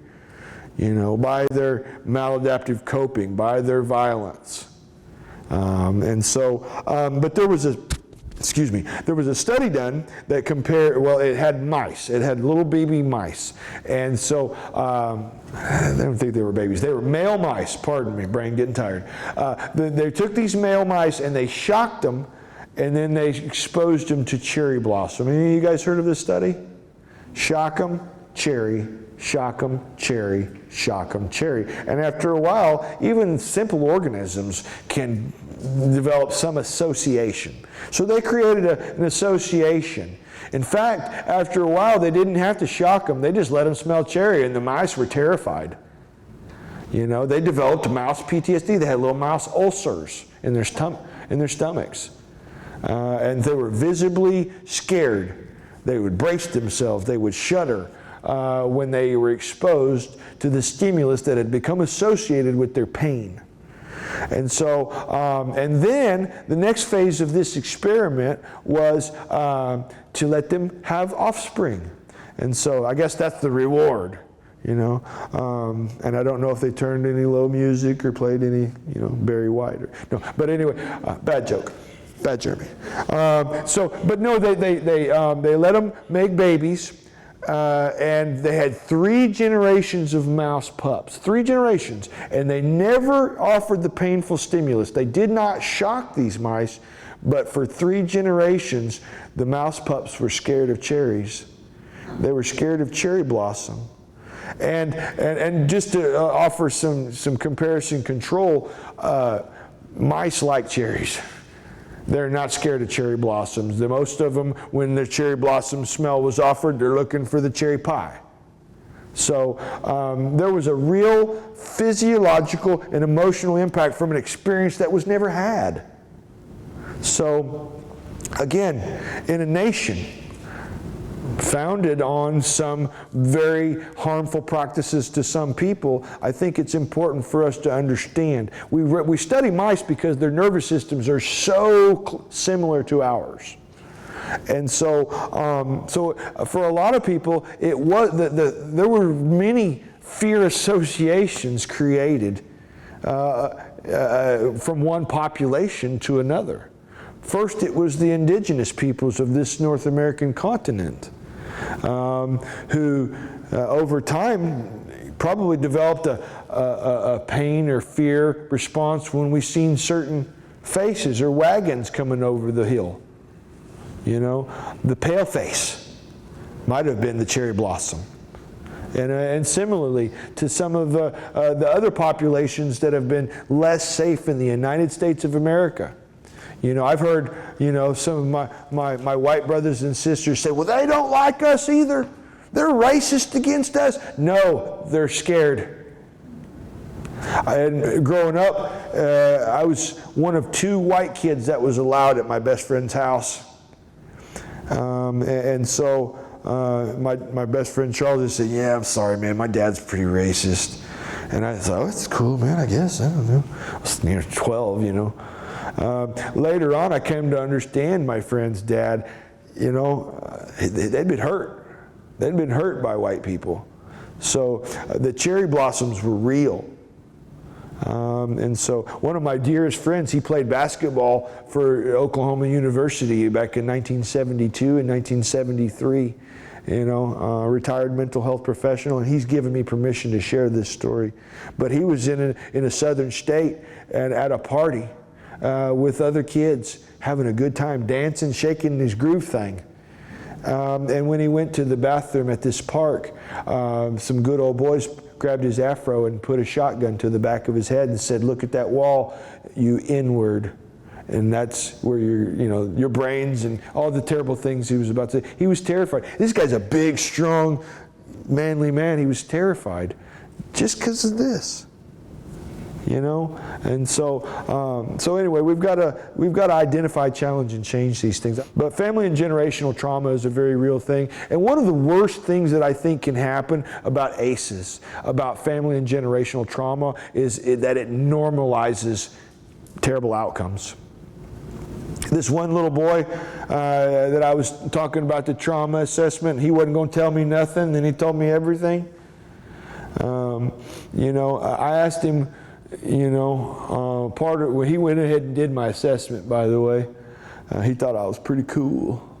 And one of the things on the assessment was the UCLA PTSD index that we were using. And so on that, it was talking about, what do you want to do when you grow up? And he said, probably go to jail. 15. And I said, man, why do you want to do that? And I listed all the reasons that I could think of why you wouldn't want to go to the bathroom, from everything from not being a safe place to not having privacy on the toilet. He said, yeah, that's just what we do though in my family. And indeed, his uncle and his brothers and his dad were all incarcerated in different places throughout the, you know, the great state and region. And so what a terrible, detrimental familiarity. We got to show kids something different. And I'm glad that I got to see a couple of different things, because, you know, you do what you know. So one of the things that I think it's really important for us to understand, emotional needs are a very real thing. Emotional needs are real. And so the old timers, you know, they taught it, you know, more kind of cut and dry basics. You know, if you had food on your plate, clothes on your back, and a roof over your head, then you were square. And of course, obviously, you know, even Maslow agreed you had to have those things first. You had to have your basic safeties and provisional needs met. And again, as children, we can't meet those things for ourselves. Kids can't decide, you know what, this is not a healthy family. This is not a good situation. You know, again, they don't have money. They can't reach the pedals. You know, so they can't change the situations for themselves. But anyway, so unmet emotional needs are leading to some of these injured behaviors, because injured kids find other injured kids to be injured with, and then they be injured together. Obviously, when there's significant trauma and a lack of safety in the home, kids are banding together to meet some of these needs for one another. And so we see that problematic peer groups for both males and females are high and are likely. These are kids that are getting into trouble. These are kids that are getting into gangs in some communities. And so some people have had more success getting kids out of those unsafe situations by paying some respect to how the dysfunctional outlets met the need. You can't just take a kid who's getting their needs met by a gang and say, you need to just say no to drugs, kid. Can't just Nancy Reagan these kids. You know, we've got to give them the tools, and we've got to respect the ways that they've found to meet their own needs. But again, little girls in particular are more likely to get into early and more frequent sexual relationships.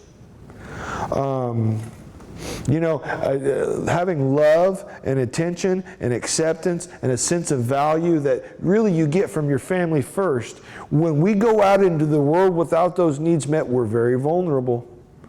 And so I used to teach a parenting class a long time ago, and the lady that co-facilitated with me, she had a saying that I really liked. Her name was Miss Valencia. And she said, when your kids walk into the room, your eyes need to light up. She goes, because they'll get to a dating age and then other eyes are going to light up. And that can't be a new feeling. It can't be, finally, someone's paying attention to me. Finally, I matter to somebody, because it's really easy to be taken advantage of. And again, kids that are getting into gangs, not a safe situation. We don't want you doing crime and violence and drugs and things. But again, if you had maybe one parent in the home that, you know, and some of them didn't even have one parent at home. And a lot of the one parent at home was a severe mentally ill and or addicted parent who was emotionally unavailable and in poverty and dysfunction themselves. So, you know, when you're with your buddies, when you're with your crew, you may have to hit a lick and do what the big homie says, but they break you off some bread. You know, and you keep each other safe, you have each other's back. It's a sense of belonging and connection that they weren't getting in their family. And so it's really important for us to, I think, respect how people have met their needs in order to show them a different way. You know, this guy that was working with some kids that had been in gangs from really early ages, rather than tell them it was wrong, he would ask these, you know, like your motivational interviewing. So what does it mean to be on the set? What does it mean to hit a lick? You know, these things that he would say, you know. And, you know, one of the things I talk a lot about emotional intelligence. The data, our experiential data is in our brain in audio and visual files. And so when you recall your memories, you have to speak of them, you have to transfer data, because you don't think in words going across a screen. You think in how it looked and how it sounded. So when these kids had to put their experiences into words, they came to realize something about their own human data. If you tell somebody your story for the first time, you realize components of it because you're moving audio and visual files into words. Words help us understand experience. Words help us understand feelings. Words help us understand injuries. And so anyway, helping these kids come to their own realization and say, well, if there's, you know, so hitting a lick helps you get food then. That's the one, if you run these drugs to these people, then you get money for that. All right, well, I respect that. I understand that you got to have some money to eat and to have some clothes and, you know, would you be interested in me showing you some other ways that we could help you meet some of those needs? Because if you just say, you can't do that, that's bad, that's wrong. You're dealing drugs, you know, you're showing kids that you don't understand their world, you know. So sometimes you have to kind of get in there with them and hear about it. So there's a commercial that I want to try to show that at least. There's a slide I call it passive parenting, active harm. Well, obviously, physical and sexual abuse, it's very noticeable trauma. When it's detected, you know, it's heinous, and you know, we can, it's easily identified, I guess, more so.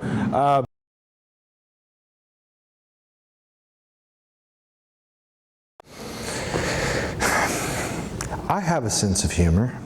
I promise. I promise you I do. Everybody says so. I don't like this commercial, and I don't think it's funny, you know, because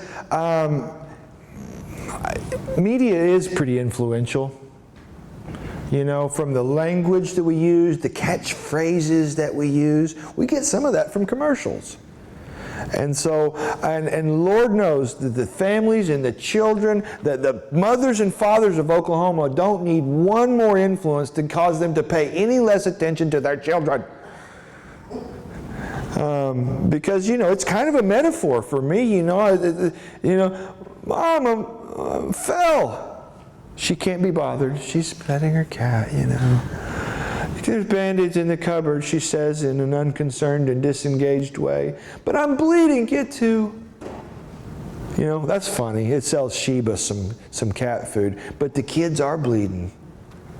You know, they're calling for somebody to offer something, and so many parents can't be bothered. You know, one of the things I think it's important for us to recognize, smartphones didn't happen when we were kids. These were not a thing. And I don't think that I would have been able to manage that. You know, you telling me that I can look at sports or boobies or anything I want anytime on a little device in my pocket, and then I'm supposed to pay attention and do other things I'm supposed to do? Sure. When all my development is very raw and impulsive, sure. So, but one of the things we see a lot of parents, they're doing their device thing too and say, well, I'm on my phone, they're on their phone. But the smartphones are hitting us later in our development. It's important for us to, I think, recognize. And so, I was going to say something else, but one of the things, we see much trauma in impoverished communities, where there's not enough, and that's a certain type of trauma that becomes normalized also. But I think sometimes, occasionally, affluence and resource causes us to overlook trauma, because the kids that have nice shoes and nice cars and all the devices, it doesn't mean they're getting hugs. It doesn't mean they're not getting hit or touched. And sometimes, like I said, when they're dressed up pretty slick, it's easier to overlook pain. I think some of the true problem makers of our world just needed a few more hugs. Less nannies and more like direct interaction with their families, I don't know. Sandy Bloom is the founder of the Sanctuary Model. She's got some good literature out, and I've read her, and I believe in a lot of her work. And she says, her book is called Toward the Evolution of Sane Society. It's an insane society that doesn't protect all children. The fact that we allow good schools and bad schools, we know this happens and we allow it. And of course, we don't. We're singing in the same choir, I do believe. But the fact that we'll allow some children to have a good education and some to have a bad one, that means that we're not, liberty and justice for all is not there yet. We're not there. So part of this slide here is really part of what I've been sharing with you guys about anyway. This is part of why we do what we do. Because many of our systems of care need support.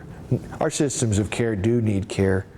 And so that's why we're offering the time that we're willing to spend with each school district and each police department. Our schools right now, again, the culture is not a trauma-informed one. The number of traumatized kids that are coming through our schools, some teachers are getting a 30-minute video in service about trauma. It's grossly inadequate. We've really got to equip teachers with what they need to understand an injured population, because you have to have a pretty calculated interaction with hypervigilant populations, kids with hypersensitivities. And I have such admiration for our school teachers. I get to work with kids one or two at a time. Managing that, it's like herding cats. I can't imagine getting all of that undeveloped raw humanity moving in any one direction. It's impressive, but also our schools are failing to engage some of the kids that need our schools the most.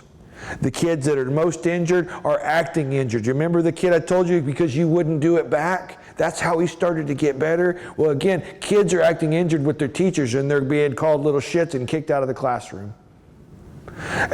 They're causing teachers to have some of their own feelings, and teachers are humans, and they're stressed humans typically. And when my daughter started in school, I remember her kindergarten teacher was so sweet and so inviting and smiled a lot. And she loved her first year of school. Her second year, the teacher never smiled and she hated it. Now, I believe that teacher had been teaching a long time. I think she used to smile. I think their lines were there on her face. But teachers are getting triggered. Teachers are injured or chronically stressed. We talked about trauma and chronic stress, different types of things, but they have very similar impacts on the brain and on the body. So teachers are chronically stressed at the very least. And so they're having their sensitivities, and then they got the FU kids and the kids that don't sit still and the kids that won't pay attention. So I think understanding trauma helps us have a more sympathetic and less punitive approach. One of the things we're doing, I'll tell you, that's handled with care. I'll tell them about that in a minute. And so we've got to really equip, teachers with the understanding and supports, paraprofessionals, timeout rooms, quiet rooms to help kids de-escalate.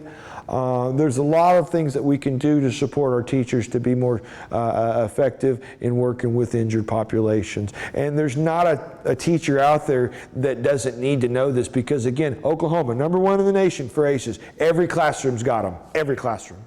Every classroom's healing. And I belong to an organization called the Evolution Foundation also. So Evolution Foundation is a coalition building group. And so Robert, Jeff, Chuck, any of you guys that may be watching, love you guys. I'm proud to be a part of y'all as always. And one of the things I'm really proud of that Evolution does is a program called Handle with Care. Handle with Care. And so as far as Handle with Care goes, this is a connection, a collaboration, a communication between law enforcement and schools.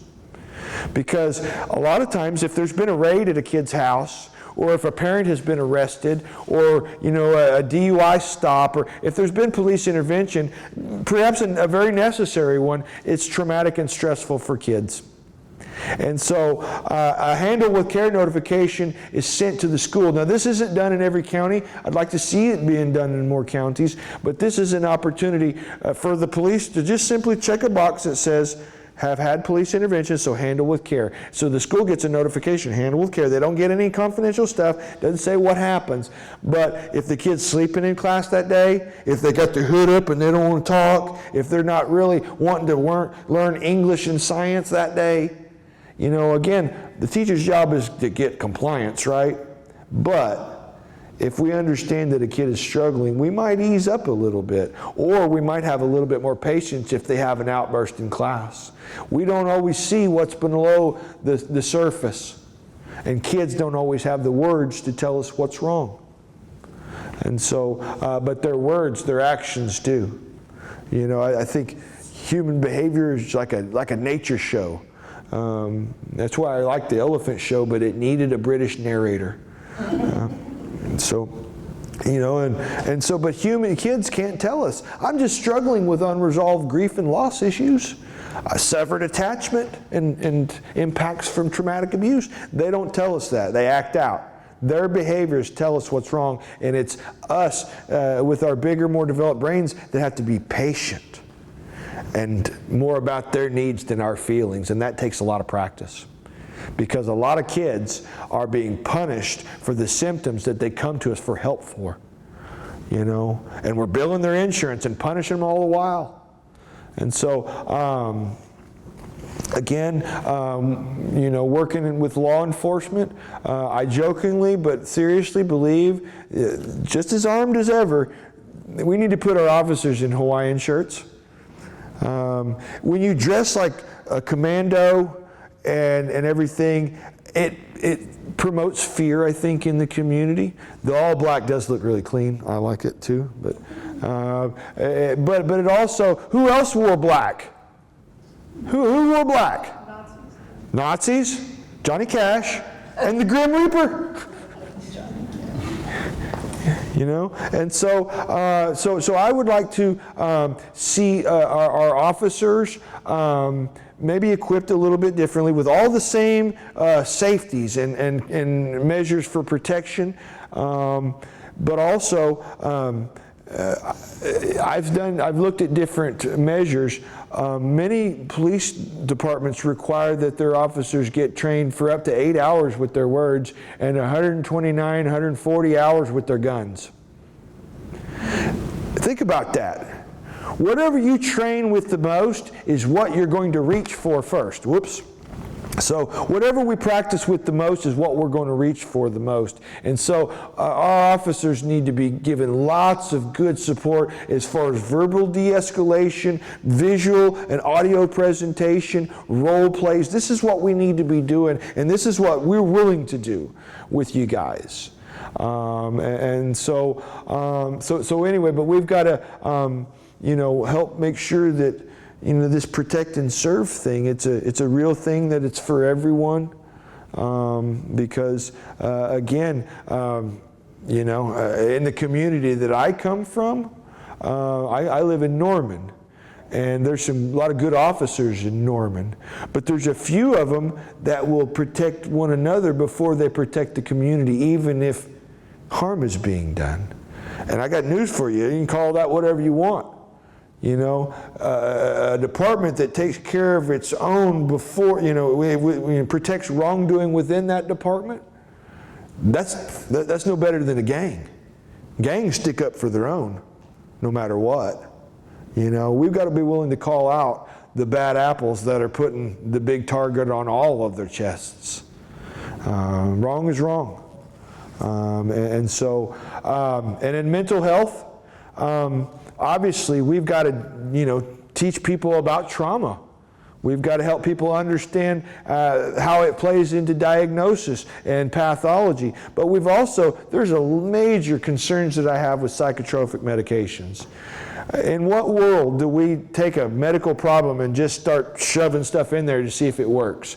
That's what we do with psychotropic medications.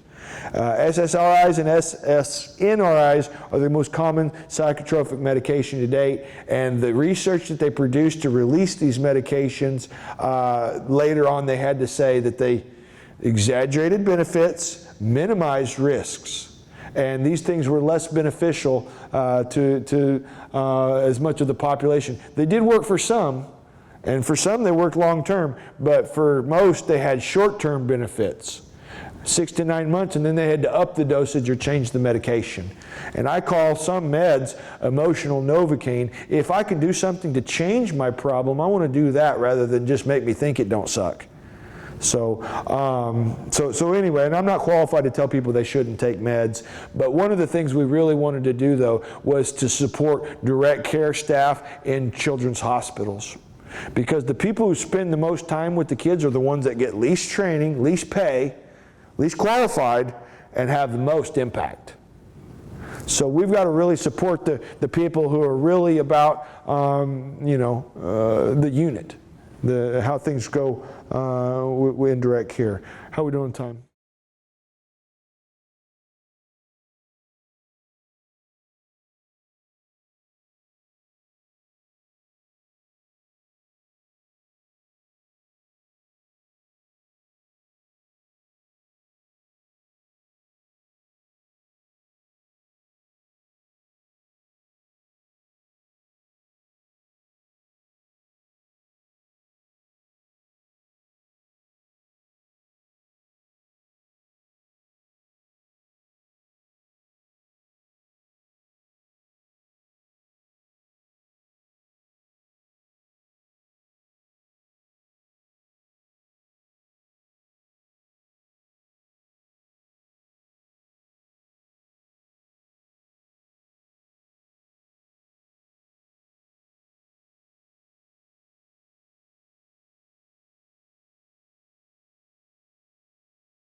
And this is a clip from the movie Seabiscuit. Has anyone ever seen the movie Seabiscuit? Yes. Okay, it's a good movie. You know, the name, you know, when I first heard the movie, the title, yeah, it's a movie about a horse. I thought, Seabiscuit? I said, no sea biscuits for me, thanks. But for those of you that are familiar with the film, it's based on a true story. And we're not going to watch a lot of it. We're going to watch a couple of clips. But it's based on a true story, and all of the main players in this story have significant trauma, including Seabiscuit the horse. So without further ado, I want you guys to notice a couple of things in the video clip that we're about to view. We're going to notice the different traumas and think about some diagnosing, you know, for those of you who are clinicians, what kind of problems, you know, that you might see. What happened to... Separation from his mother. Okay, he was separated from mother at an early age. That's correct. What else? Beaten with a stick. Physical abuse, yes. Hit him as many times as you can over the quarter of a mile. They were going to beat the encouragement out of him. He was obstinate, or, you know. What were there other traumas? He was forced to lose. There you go. That was another one. Horses, I didn't realize, even in their natural state, they're competitive. They're competitive animals. And to be forced to lose is, you know, it's kind of like to shame a horse. It's kind of like to harm a horse's pride or dignity, you know. It's spirit, I guess. It's natural spirit. So yeah, these are some examples. Did I miss any? Were there others? Other traumas? Physical abuse. Right, there was physical abuse, absolutely. That's what somebody in the Zoom said. Okay, yeah, so, yeah, changing hands. He's going to have different caregivers over the course of his young life. Okay, absolutely. So we can recognize, you know, some similarities with some of the kids that we see. So now, what were some of Seabiscuit's injured behaviors? You saw some behaviors.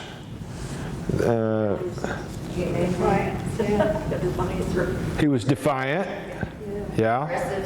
He was aggressive. Yeah, he was beaten against the barn.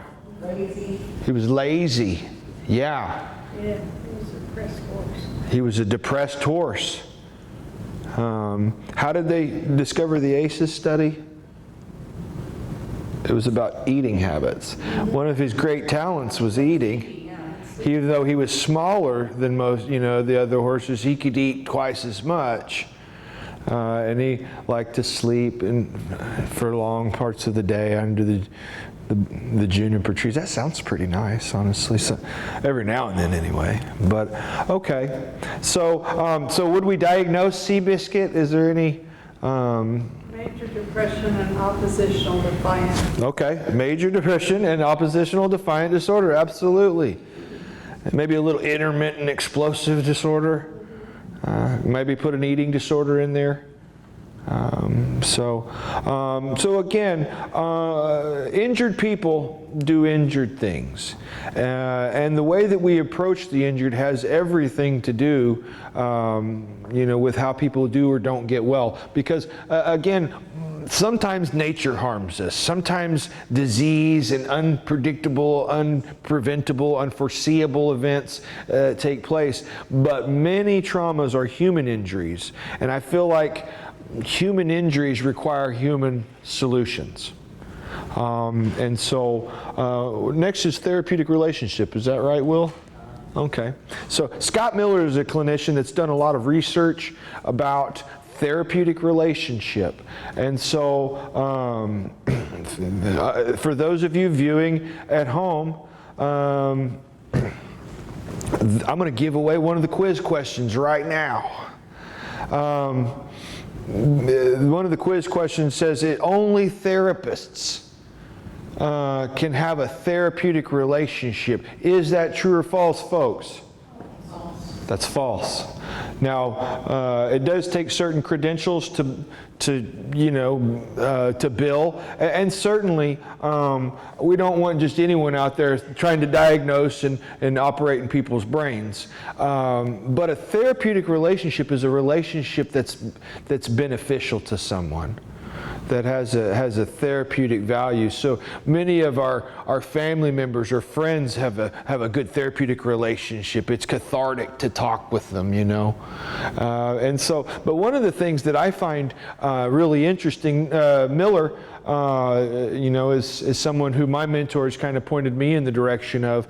But our years of service, it matters.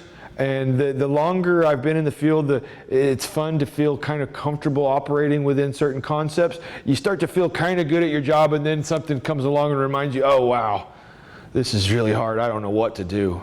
But take heart in the fact that many studies will show that the therapeutic relationship mattered more than your years of service. For instance, whether you'd been in the field doing your job for 2 years or whether you'd been in the field doing the job for 20 plus years, how connected your patient felt to you mattered more than how long your service was. So the connection, the human connection, is how people got better.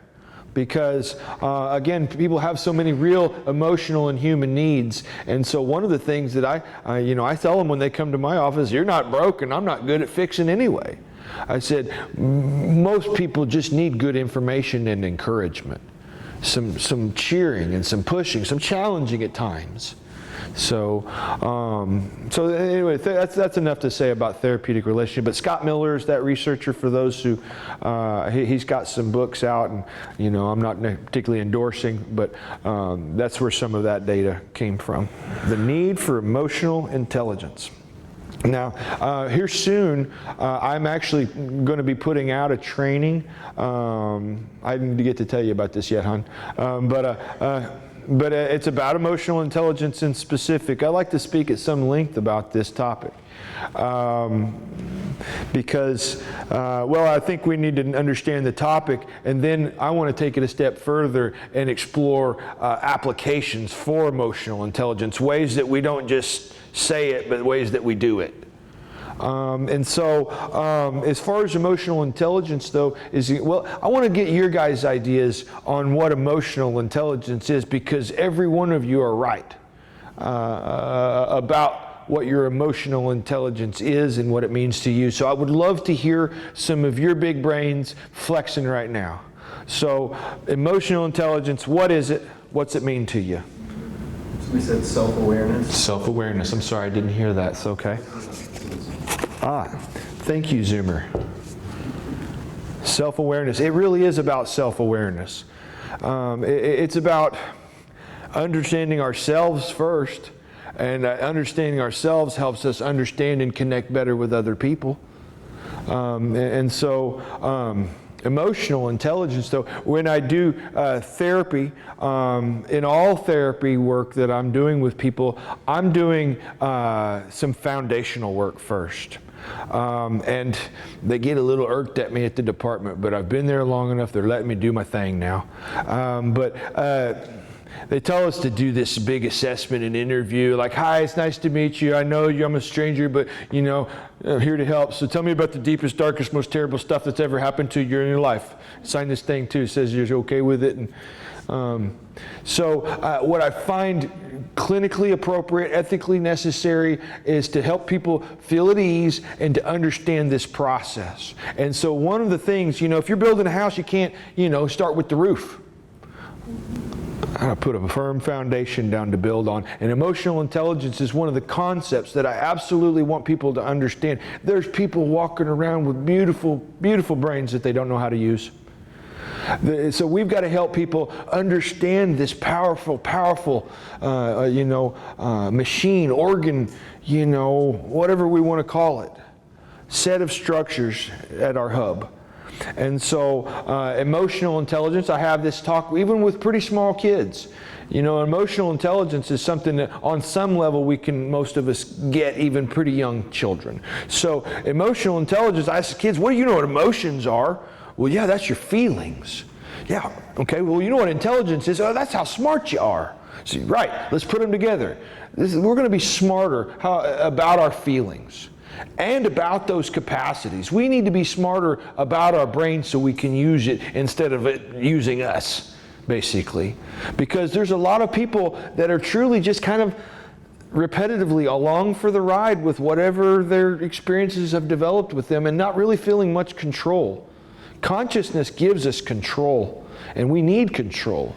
And so now for this discussion, I'm going to speak in terms of two different parts of our brain. There's more parts, and I'm no neurologist, so I want to stay in my lane. But I want to talk to you in terms of the smart brain and the emotional brain. Technically, we're talking about the prefrontal cerebral cortex up atop, smart brain, intelligence. And then down within our brain, and more in its core, closer to the stem, is our limbic system, which is a set of structures that lets us know when we feel feelings. And these are very separate structures and functions in the brain. Your smart brain thinks and plans and decides and remembers and future orients and recalls different datas, and so that's your complex capacities are obviously up top. And ironically, that's the last part to develop. Your brain develops like a flower or like a tree, starts at the brainstem and to the top, from the inside out and from the bottom to the top. So your cerebral cortex is the last thing to finish growing. So that's why kids are so in their feelings, but not as much about understanding and regulating. What is that? I think it's a class or something. Okay, that's interesting. Okay. I was going to say, the music, the drummers, they're going to get me one way or another, aren't they?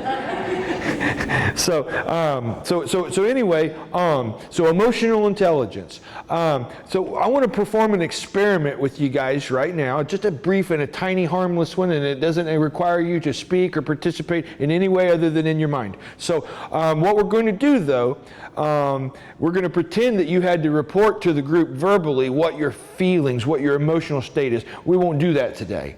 But I'd like you at home and for you present to identify your feelings with a word. Let's close our eyes and give ourselves 2 to 3 seconds to say how we would feel with words. And by the way, can't say good or fine, because those are not feelings. Think about emojis or something. That's what I talk about with the kids. It's got to be one of those feelings faces, at least. So, 3, 2, 1. Did you do it? Everybody did? Okay, cool. I'm going to believe that you did. So in the process, what you were doing, you used your cerebral cortex to look down into your limbic system, into the deeper portions of your brain, and to assess its activity. And in that process, evidence shows when you understand how you feel and why you feel that way and be able to verbalize that and understand that, you are less likely to let your feelings out in ways that you don't want them to come out, or to hold them in and suppress them in ways that fail to address your need. Because emotions, scientifically speaking, there's no such thing as a bad emotion. There's some that are very unpleasant. There's some that are very painful, distressing. And in fact, the most unpleasant emotions are the ones that we have to pay the most attention to. So, but we're born with a complex range of emotions, a whole set of emotions, and we need all of them. And so we need to at least recognize these capacities and when they are activated. Because if we don't, the electrical energy will get a little stronger and we won't pay attention. We're distracting, we're suppressing. It'll get a little stronger and we're suppressing and distracting. It's getting a little stronger. Boom. Somebody cuts us off in traffic. Somebody, bumps into us in the hallway. We're already up here. It's kind of like carrying a really full bucket of water and expecting to never spill any or no one to bump into you. And, so you're already full with your emotions. And so it's really important for us to understand how we feel and why we feel that way. Because once we identify the feeling, we're able to slow a reaction down. A lot of people don't recognize their feelings until they've already been felt, until they've already been acted upon. or reacted upon. And so we want to help people slow a reaction down to a decision. Here's how I feel. Now let's look. In the book that I'm writing, I've put emotions. I've grossly oversimplified this based on my own observations and just to really get people thinking about why we have feelings. I put them into 4 categories. Anger and sadness are the first ones. I call these negative motivators. Anger and sadness motivate us to change something. It gives us the chemical, the physiological, the cognitive and emotional readiness and willingness to take action. So anger and sadness are not bad. In fact, they're very necessary. But some people become encoded, become associated. Anger means hit. Anger means yell. Anger means bad. Sad means drink. Sad means sleep. Sad means, we get it in our head. There's these associations. And so again, that is very distracting. So anger and sadness are negative motivators. They motivate us for change. Anger and sadness are not wrong, but a lot of people learn to do wrong with anger and sadness, so they become this bad thing. Now, fear and stress responses are what I call the reactor emotions. Reactor emotions help us react quickly and instinctively without thinking about it. If we're in danger, it really doesn't pay to think about things that are trivial, things that are less consequential. If you're in the jungle and you're running away from a predator, it doesn't matter as much. You're not thinking about if your new show's coming out on Netflix. You are thinking about not becoming dinner, not what's for dinner. And it's really helpful. Our brain speeds up its processes to ignore inconsequential and to react quickly and instinctively. So it's a necessary, absolutely necessary component. We need fear. Make no mistake about it, we need fear, and you know that. If without fear we wander into traffic because we wanted a better look. We petted the big furry animal because it was furry and we wanted to touch it. We would fall off of high objects if we didn't have a fear of heights, a healthy fear of heights. So we need fear, but that capacity, if it is activated too often, then it does leave a lasting impression on our brain and on our body, and that's what we talk about with trauma and chronic stress. And so, but think of your brain in terms of a camera that does slow motion photography. If we've all watched NFL films when they're running like this, but in slow motion, the camera's going faster. The camera is taking in more frames per second to show us a slower image. And that's actually kind of what your brain is doing when you're in reaction mode to a distressing situation. When you're about to get into a wreck because somebody pulls out and you slam on the brakes and swerve around just in time, your brain sped up in order to help you react quickly and instinctively. In football, they recognize that they say the game slows down. When you're kind of in tune as a running back or whatever, when you're able to cut without thinking and moving and it just happens naturally. So it's a good thing, but if it's activated too often or too intensely, and especially in early stages of development, it does harm us. And so, but another kind of less harmful example of that, everybody here is very punctual, right? And they always get there on time, and they leave in plenty of time, so you're never rushed, right? You're never, at the stoplight wondering why it's taking so long and why there's always really slow people in front of you when you're needing to get somewhere on time, right? That's only me. But the reality is, on a day when you're running late, your brain is speeding up, and it appears that there are other drivers driving more slowly, and it appears that it's taking longer at the lights, but the likelihood is maybe you caught a bad day and then there is more lights and more traffic, but the reality is your brain's moving faster and the world's moving the same speed. So it just seems like everything's taking forever. So the next set of emotions that we have that I talk about is the happy ones, the good stuff. And so these things that produce dopamine and really powerful positive neurotransmitters in our brain. And so now pleasure is a powerful motivator. We need pleasure. We choose our friendships, our relationships, our vacations, our foods, our colors, our music, our entertainment based on what feels good. And we have unique preferences on what feels good, but we need natural pleasure. And so this makes us want to do more of something. And so, but we do have to, again, like we talked about before, we have to be careful with this part of our brain because it's not, it just wants. The limbic system just wants and reacts and feels. It doesn't think, it doesn't reason. I call it the cognitive tug of war. Because your smart brain can know what's best, but your feelings brain can want or feel something different. And so that's where our more complex capacities can help us rein it in. Got me to thinking, what if we were able to transport through time a caveman and let him hang out at Homeland, or let him hang out at the local candy store, or let him hang out at Joe's Liquor Mart? I don't know, this caveman might be in trouble. Because if it produces an immediately gratifying feeling, he's probably going to do more of it, right? And so before long, we might have a diabetic, addicted alcoholic caveman.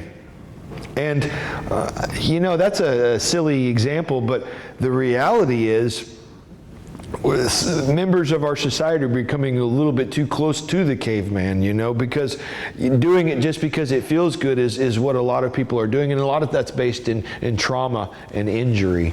But many of us are now not knowing good limits with our sweets or with our treats or with our fun activities, I tell kids playing video games is great. I loved playing video games when I was a kid, but you have to do other things too. If that's all you do, in excess, then you're going to miss out on family, friends, physical activities, other development. But anyway, happy emotions reinforce the good things that we do. But also, I think it's important to note that just like in ancient times, there were few sources of true pleasure, lots of pain, lots of fear, lots of injury, but few sources of natural pleasure. Now we have pleasure at every corner. And I think some of that's natural pleasure, the pleasure of kinship among people and enjoying positive activities. But a lot of it is chemical pleasure, digital pleasure. A lot of it is pleasure that's distractive pleasure, things that are easy to do too much. And so as we continue to evolve as a species, the more we engage in these excessive other forms of happiness or pleasure, then I think we're starting to forget what it means to be a person, to be human. And we benefit from some of those natural things that people do, that we're inclined to do. So anyway, I think that was all I was going to say about that. Well, one of the things that we do see, why we've got to get to people before they harm themselves with injuries of addiction, because we can alter the brain. And so certain drugs done over time can damage the pleasure receptors of the brain. And we know that that's very, very harmful, because what if the things that naturally motivate us and make us feel good don't anymore? As a parent, when our kid wants a hug from us, that's like, oh yeah, your heart just swells up. Of course, baby, come here.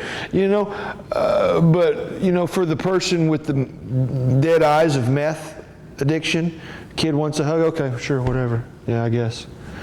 We need our natural motivations, so we've got to certainly intervene as early as possible and help people do something that I'm going to tell you guys more about, called identify, challenge, and change. So the last category of emotions are what I call the reminder emotions. The reminder emotions, I kind of lump a few different diverse feelings into one group again, but it's like embarrassment and feeling, humiliated or ashamed, but also feeling regret or remorse.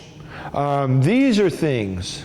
Now again, it won't be show and tell time or share your story time. I won't ask anyone to be vulnerable in that way. But if you're asked to say your most embarrassing experience, which you will not be asked to do, you can all think of something, I bet you. And see, your brain remembers things that are embarrassing. Your brain remembers things that make you regret. The brain remembers where you tripped on that crack in the sidewalk so you didn't look that way and look silly again. You had to act like you was doing a dance, you know. I do that. But, so again, the reminder emotions help us remember what didn't have a good outcome, so help us to try to intentionally avoid that outcome in the future if possible. Kind of a funny story. I occasionally tell this. I'm going to tell it now. When I was a kid, when I was, I'd say, elementary school age, I used to have this dream. It was a very embarrassing dream. I was afraid to tell anyone because I thought I was a weirdo. And I would wake up and I would be so embarrassed and I would be so relieved that I was awake from this dream. And I found out that others had the dream too. This is the dream where you end up at elementary school somehow naked. So does anyone now remember this dream? It's okay, I'll be the weirdo, I'll admit. No, because in the dream, you know, you somehow manage to be at school and then you realize you have no pants. I remember I'm trying to hide behind the flag, you know, and stuff. And then you wake up and shoo, that was a dream. So again, I geek out on things. Don't watch a lot of television. But I was trying to figure out why, because if one person has an experience, an odd experience, that can be any kind of anomaly. But I'd heard other people had this experience too. At least 2 or 3 people in this room have had this experience. So, you know, I don't know of any experiences that like traumatize us or cause us to worry such. So it must be a human phenomenon, I thought. And so I thought, why? I didn't come up with anything great. You know, I know that as we're little kids, we don't know that we're naked. And then after a certain point, we're taught, hey, you need to put some clothes on, you know, and cover yourself up. So maybe the dream helps us maintain that humility. But, you know, but it's also, it's that embarrassed feeling, which was a reminder emotion. I put, you know, into reminder emotion. So I thought the only thing that it must be trying to do is remind us to wear pants. But it worked, because you all made it here today with both, you know, very good. So anyway, that's emotional intelligence, though, because there's so many people, again, got great brains that they don't know how to use. They're triggered, they're reactive, and then they're just along for the ride. And a lot of times they regret their actions, but don't know how to break the cycles. And so one thing that I'm really, I'd say pumped about is the fact that we have the ability to change our own brain. And so for each of these emotions, you know, when we're little growing up, you know, our brain is like a vacuum for data. And unfortunately, it doesn't have like a goalie that can kick out the bad data and guard against the dysfunctional data. It lets in all data. And so little eyes and little ears look around and see what anger looks like and what it sounds like, and what sadness looks like and what it sounds like. And that encodes data onto that brain. I tell your kids, it's like a brand new tablet with no apps on it yet. You know, and these new experiences, they're your first apps. They're for your first datas onto your brain. And so then when it comes time to feel our feelings, this is the data we have to choose from. This is the only data we know. It's the only data we've been exposed to. So, but one thing that is fortunate is when we can help people become conscious and start identifying their feelings and becoming aware of these capacities and what our feelings are for, we can use them, because our feelings are there to help us guide us and navigate life and decision make and different things. Feelings are not there to harm us. But feelings, in many ways, what we're learning to do is take our own capacities and smack ourselves upside the head with them. Take our own capacities and smack others upside their heads with them. And these are not what they're for. This is not what feelings are for. But there's a number of different ways I think that we can learn to exercise and apply emotional intelligence, because it's important. It really is important to use feelings for what they're for. And I think emotional intelligence also helps us understand our injuries, and it helps us recognize the emotions and the needs in others as well. So generational trauma is at the heart of so many problems. It frustrates me, and I know that it frustrates a lot of you guys too, when kids are treated like they're the one with the problem. You treat them, you know. I'll kick them out at the curb. I'm going over here to Walmart, get my hair did. So many of times, again, kids are the tip of the family iceberg. They're a symptom of a larger problem. So one of the things I'm really wanting to encourage people, supervisors, clinicians, make hard recommendations. Provide data at the onset of treatment. Tell them at the beginning of a child's therapy, family therapy is going to be necessary, not because we're so worried about you and your terrible problems, all kids. The best therapy in the world is usually an hour or less a week. Maybe we can get them in 2 times a week. And then there's 23 other hours in that day. And 24 hours in the next day, and the next day, and the next day. So we've really got to empower the people that have the greatest influence. If parents can be safe roles in their kids' lives, they need to be. And we need to help light their fire and help motivate them and help them forgive themselves for parenting injured. Because again, we are the kids that grew up injured and parented injured. And so I see a lot of parents that say, yeah, well, I was raised that way and I'm just fine. Well, just fine is debatable. But also, and I like to say, well, you are strong. But, I bet you some of those beatings, you're resilient. You're probably not better off for having all that pain, You're probably better despite those things, not because of those things.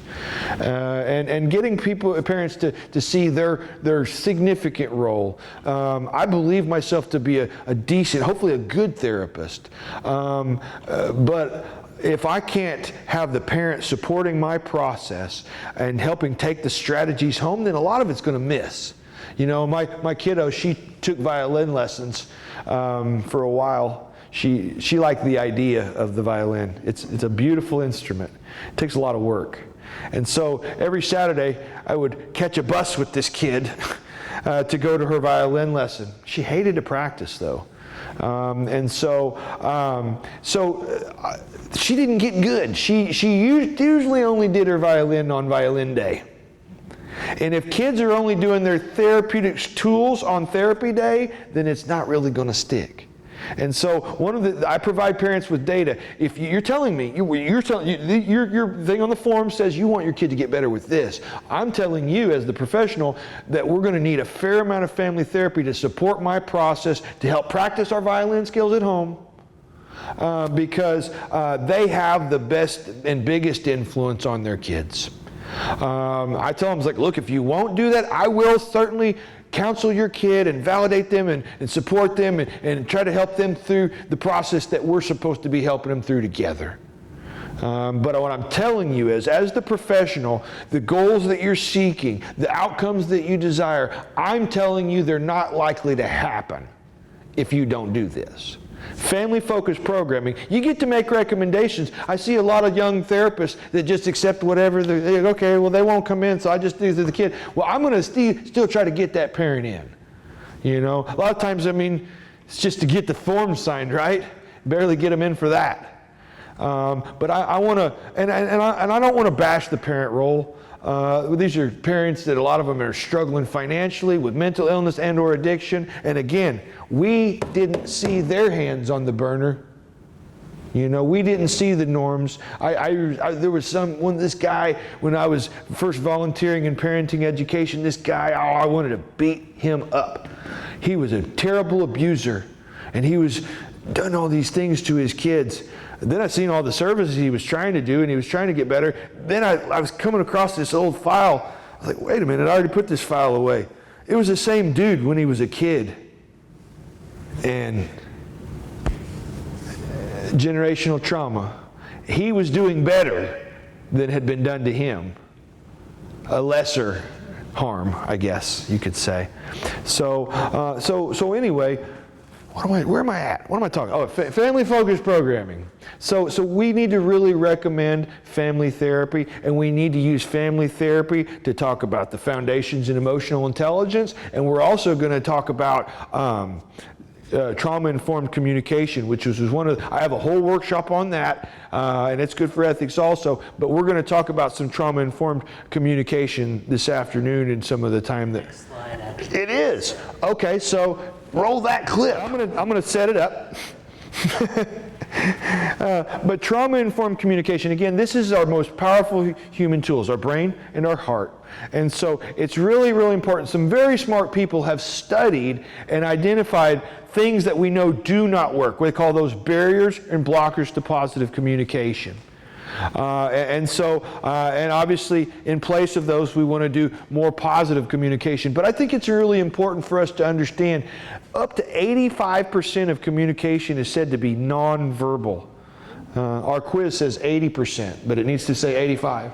But so up to 85% nonverbal. So if it's not the literal meanings of the words that I'm using, what is it?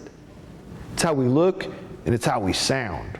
And we don't think much about that. Everybody else sees me more than I see me, which is important to remember. If I'm having a rough day and I'm sitting in a meeting, sometimes I'll have a terrible look on my face and I will not know it. You know, they call that your resting you-know-what face. So I've got to be aware of that. So anyway, I'm going to show you a clip and then we're going to talk a little bit more about communication. A couple of different approaches to saddling the horse. Saddling the horse, the horse, the horse. Today. So what did you notice? The first guy was going to saddle the horse, and then Spider-Man approached the horse. So Tobey Maguire's always Spider-Man to me. I'm sorry, there's Spider-Verses and all this other stuff. How did the first guy go at it? With a stick. Yeah, he had it looked like, I think he had a stick, if I recall. Yes. And he was aggressive. Yes. Gentle. He didn't speak soothingly. Right. Anyone notice anything else? He was afraid. He was? Yeah. Well, you know, one of the things, we get big caseloads, you know, and we get feeling pretty confident in our jobs, you know. I got this. Yeah, I got this. You know, the guy, he seemed like he knew his job, who was about to go and saddle the horse. He said he could be a little touchy. Man, I'm good. I got this. I said, no, really. He really can. Watch out. And so he'll be fine, he states with hubris. And the horse tears his shirt off. Now, Spider-Man approaches differently. How does Spider-Man approach, Toby? He did it with experience. He'd been manhandled too. Yeah, absolutely. He'd been there, and so, and when the horse bucked at him, what did he do? He stood still. He just stood still. You know, a lot of times I think, you know, the injured populations are bucking at us, trying to get our reaction. You know, that kid that expected us to abuse him back like he was doing to us, he believed that no adults were safe. That was his perception, that it was his belief, and if he could get us to fit the mold, then his worldview was preserved. We refused to abuse him back, despite pain and injury, and it got through to him. So, other observations. You know, one of the things that I feel is really important, you know, going back to what Miller and others were talking about, a therapeutic relationship. You know, I call this connect before control. Connect before control. Because trying to meet the kid's need or the horse's need, in this instance, it mattered, you know, because kids can feel like, all right, well, I'm just being shuffled through the system for my DHS interview, for my placement interview, for my intake of a million interviews and assessments and intakes that they've done. And sometimes we can fail to say, hey, man, yeah, I know I'm supposed to do paperwork, but you doing all right? You need something? You want to go for a walk? You hungry? You want a soda? What kind of music you like? You know, there's lots of different ways that we can take just a little bit of time to, I see you. I know you're a person in there. And this is not just a process and a professional thing and I've just got to move it along. Connect before control. So, and I think that's a slide later anyway, but I want to stick with communication for just a bit more if I can, because this is really how we implement our human tools, and especially with the injured. We need to have a very calculated approach. I may feel kind of crappy from reading over a sexual trauma assessment. I may feel tired and you burn out. But when I walk out of my office door, when I walk into the lobby full of injured children, hey guys, what's up? This is what they're going to get. And sometimes the weights on our face are heavier to lift than other days. But we want to have a calculated and first a warm and inviting approach. And I think that this is important across facilities. They need to do trauma-informed communication trainings for our reception, for our custodial folks, anyone that might interact with a kid in a facility. They say the most important person that has the biggest impression on a person is the receptionist, the person that they talk to first and last. That's going to tell you a little about your experience there. You say, hey, honey, I'll call them, let them know you're here. It's like, all right, girl, I got to go. I got people here. We've seen both kinds of receptionists. The one that's glad to welcome a kid into an environment where they're coming for healing, and others who can't be bothered. They're just doing a job. And people who are just doing a job need to go work with money or cars or cans of product that you put on a shelf. All necessary and valuable tasks, but when it comes to kids, it's more than a job. When it comes to policing, when it comes to educating, it's life. It's a way of life. And anyway, slide is this? Okay, so just really quickly, 85% of communication is nonverbal. So the way we look and the way we sound matters a lot. And so when it comes to matters of concern or conflict, if there's something wrong, I got to say something to somebody, then maintaining a neutral tone and not exceeding a certain volume. And I'm better at teaching this than I am practicing it. But remaining in a neutral tone is so important. Because if I exceed a certain volume, then I'm going to trigger some defense reactions, perhaps within myself and within the listener. Now, I'm not going to do this today, but let's say, for instance, that I was going to do a role play, and me and my team were going to get up here and act it out, and one of us was going to get mean and loud and belligerent, stomp our feet, and you guys would understand in your cerebral cortex that you're safe and that this is a social work activity, role play. Now, if I achieve a certain decibel level and a certain level of realism, I'll change your heart rate. I'm not going to do it, so rest easy, folks. I'm not going to yell at you.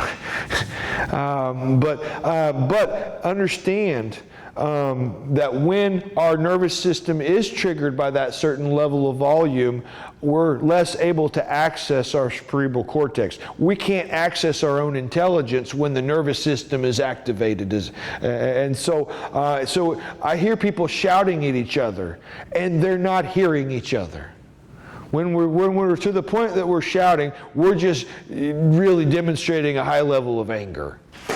And so one of the things, it's so important to keep shouting away from kids, because even if kids know their parents aren't beating the hell out of each other, or they know they're not about to be murdered, they're triggering their nervous system early and often, and that's flexing that muscle. And that's causing overdevelopment in their nervous system, and that's increasing rates of both anxiety and depression. Because a worked up nervous system is going like this constantly, and guess what? That's also exhausting. And so anyway, understanding the barriers and blockers. Shouting is one of the biggest ones to avoid, especially with traumatized or hypersensitive, hypervigilant populations. A neutral tone is really important. And a negative or judgmental tone, a nasty, presumptive, I'm not in your corner kind of tone, my dogs know who don't like them. And kids sure know. And so there's a lot of teachers that aren't necessarily abusing kids, but kids can tell they don't like them. And that's, in my opinion, that's abusive. Because kids need to feel warmly welcomed into these environments, because especially the school, you know, that's going to be one of the safe places when home isn't. It's supposed to be anyway. So understanding some of those barriers or blockers. Critical and blaming statements are some of the biggest barriers and blockers, also, aside from some of the more triggering ones. Statements that begin with the word why or you are typically, unless you're praising, why are you so great, you're so awesome kind of thing. No, usually when we're asking somebody why or saying you, we're telling them that something's wrong with them. Something's wrong, we don't like what they've done. Now, bear in mind, critical and blaming statements can be very accurate statements. But who wants to be showcased and highlighted for all their wrongness? And so again, when we put the spotlight on somebody for their wrongness, then they get defensive. And they say, oh yeah, well what about the time when you did the thing that I didn't like? And then we're doing this. So it's important to stay in the present with current concerns. And then we're going to use good old I messages. Ray Romano said, but I don't talk like that. It does take practice. And so the iMessage formula is just simply, I feel blank when blank because blank. I'll say it again. I feel blank. Whatever the feeling is, when whatever has happened. And because of its effect, the third part, the because, is because of how it affected me. I can get mad and say, why did you take my stuff without asking? It really makes me mad, and you're such a big jerk. You take my stuff. Now taking my stuff without asking, that's a legitimate concern. But if I come at Will that way, he's like, oh yeah, well what about when you borrowed my? Didn't even return it on time. And now I'm just mad, and he's mad. And so, but what I really needed to say was, I feel really kind of anxious when people borrow my stuff without letting me know, because then I don't always know where it is when I need it, or I think it might be stolen or missing. And so I use the word I a bunch. I feel anxious because of this thing that happened and because of how it affected me. I said the same thing without using critical and blaming statements, taking it at the other person. Now, when it comes to positive communication, when I'm working with families, now I ask everybody in the family, do you guys love each other, have some level of care, respect? Do y'all hate each other's guts, wish to see each other dead, anything like that? Okay, good. So if you do care about each other, then sometimes y'all get on each other's nerves, maybe on accident, right? Sometimes y'all get on each other's way and y'all don't mean to hurt each other's feelings or make each other mad. Can we agree with that? Yes? Okay, cool. So giving each other that benefit of the doubt means that sometimes y'all don't realize when you're doing something that bothers the other person. So we need to approach that person as if maybe they don't realize. Hey, you might not realize, but I feel really frustrated when this thing happens because then I don't have it when I need it. And so the tone that I use also is one that doesn't assume they're trying to screw me over. And so this is important to teach in families, because a lot of venom is taught at home. So anyway, trauma-informed communication is something that I would love to spend more time with a number of different populations, the teachers, the direct care professionals in mental health, and certainly our brothers and sisters in law enforcement. But this is one of these things that we all need. I've bragged on myself a couple of times on this one thing, and I'll tell it again because I like to brag on myself. But there was a guy, an adult male, that came into our facility at an office that I worked in, and he was psychotic. He was off of his meds, and he was armed. And he was pacing the lobby with children and families there. And they said that your patient's here. I said, it's just not his day to be here. She said, he's here. And he's got something. I think he's got a weapon, and you need to try to get him out of the lobby. I said, okay. And so, never mind, he's heading your way. And so I'm going down the hallway, and there he is. He's coming to see me. Uninvited and unannounced with a gun. And so, and I'm vision impaired at this time. And so I get him into the office and he refuses to sit down. And I want to be neutral. I don't want to be triggering. And he's clicking something with metal on it. And he's clicking it. And I said, you know, man, you sound pissed, buddy. I think I'd be mad if that happened to me too. I was agreeing with him about what he was saying. I said, why don't you have a seat, man? You're making me nervous. You know, I mean, for next thing I know, you're going to want to shoot me or something. You know, and he said, and he had more expletives and he wasn't going to sit down. And I said, well, man, what do you got there? I said, you know, what do you got there? He said, it's a 50 cal. For any of you that know anything about weapons, a 50 caliber weapon is a bear killer. It's a hand cannon. And it also could not have possibly fit in his pocket that he was squeezing it out of. So, but he had something. I said, man, I've always wanted to see one of those. Can I touch it? I did my best blind face. Wow, let me look at that. And I thought when he first came into the office, I'm going to tackle him.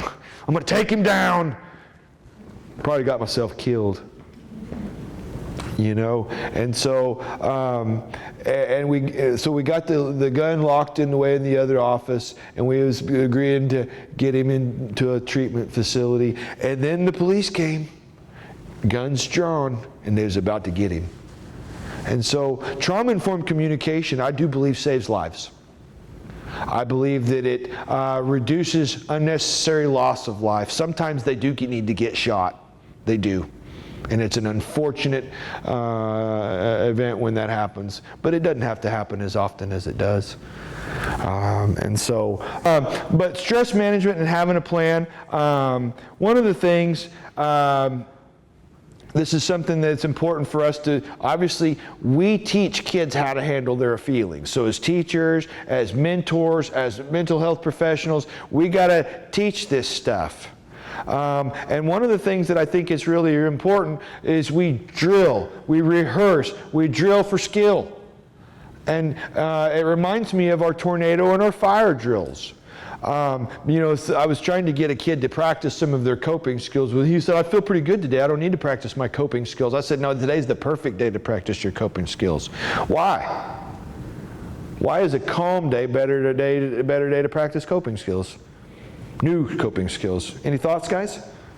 Or at home? Probably imprints better. Yeah, imprints better.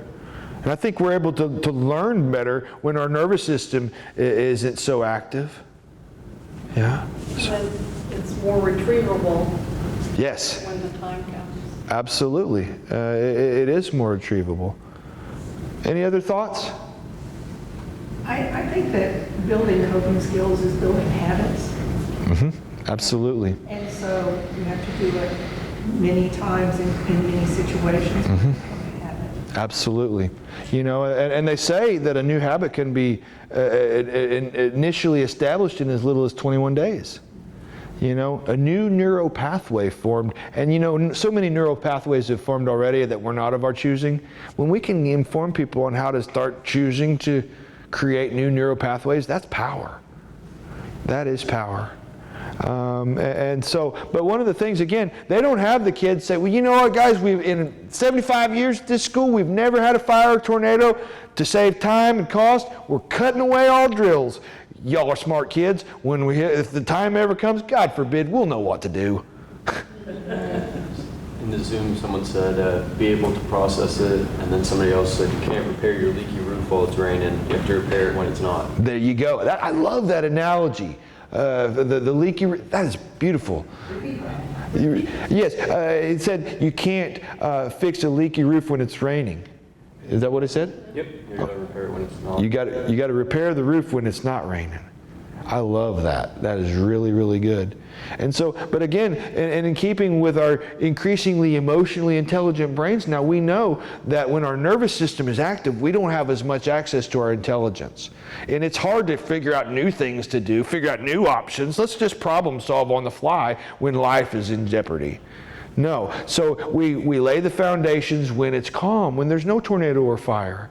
And so, and again, I want people to at least have it fresh on their mind. You know, I've got a slide, I think, one of these presentations.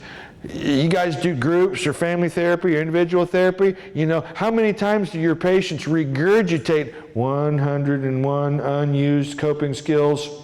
I think you know what I mean, don't you? I'll take a walk, I'll call a friend, I'll listen to my favorite song, and then I won't do any of those things when it matters. So we've got to make coping real. And we've really got to help teach these skills and help them at least feel natural, and then understand too, I'll get to that with ICC, but we have to help them understand too that using a brand new coping skill when you've had an old habit and it doesn't feel perfectly, beautifully, naturally coped with and relieved, it's going to take some time for that to become the thing. You know, the idea is replacing that behavior. So there's a couple more things that I want to get to, and one more video clip that I want to show you guys. It's going so well with the video clips today. So I'm just going to briefly say psychological education is the piece, the foundation, and sometimes this will be an ongoing piece. Psychological education starts with emotional intelligence, helping sure they really understand confidentiality. Because, you know, them saying they understand and signing it is not really truly informed consent if you don't explore that with them. And so I'm going to help them understand the basics about feelings, and I'm also going to help people understand the symptoms and the impacts of trauma when it's relevant. And so psychological education, though, this is the time when we can help people say, you need to forgive yourself for being injured, because recovery is hard. Overcoming trauma, addiction, depression, you know, it's hard. And if people feel poorly and feel low and undeserving, then that's where their efforts might remain. And so when we can help them forgive themselves for being injured, then we see people starting to make greater efforts to forgive themselves and to feel worthy of recovery. You know, that's why I tell them, with the ACEs study, we can look at someone's ACE score and see and predict within 90% accuracy what types of problems they would develop in adulthood, because that's a phenomenon. That's what happens to us when we're not safe as children and we're not shown the way out of our injuries. There are so many people that that through norms and through injuries of generational trauma, through fast food and fast living lifestyles, we forget what helps us feel okay. And so one of the things in psychological education that I do touch on is nutrition, sleep, and exercise as foundational. And recreation as well. But as a mental health professional, I can say with qualification that if people do not pay attention to adequate nourishment and hydration, if people don't get sufficient sleep and at least take steps to address sleep issues, and if they don't get exercise, guess what? They're supposed to feel bad. That's the body telling on us. So, and especially in the modern lifestyle that has you sitting in a chair for 4 or 6 or 8 or more hours, our exercise is going to be key. Well, one of the things I will say, there's a slide called 3 layers of energy on this presentation and another one. I'm just going to touch on it now, because when it comes to trauma in particular, exercise is going to be more important than it is for the average person. Why is that? Well, here's what I've come up with. Well, everybody eats, and food is caloric energy. Food is fuel. The stress response developed in ancient man until the present, and the stress response developed to help us fight or run away. It produced extra energy with our daily stressors. Now, daily stressors in those times were getting eaten. Natural predation and different things were going to get us. And so the stress response prepared to help us run away or fight. Both required large sums of energy.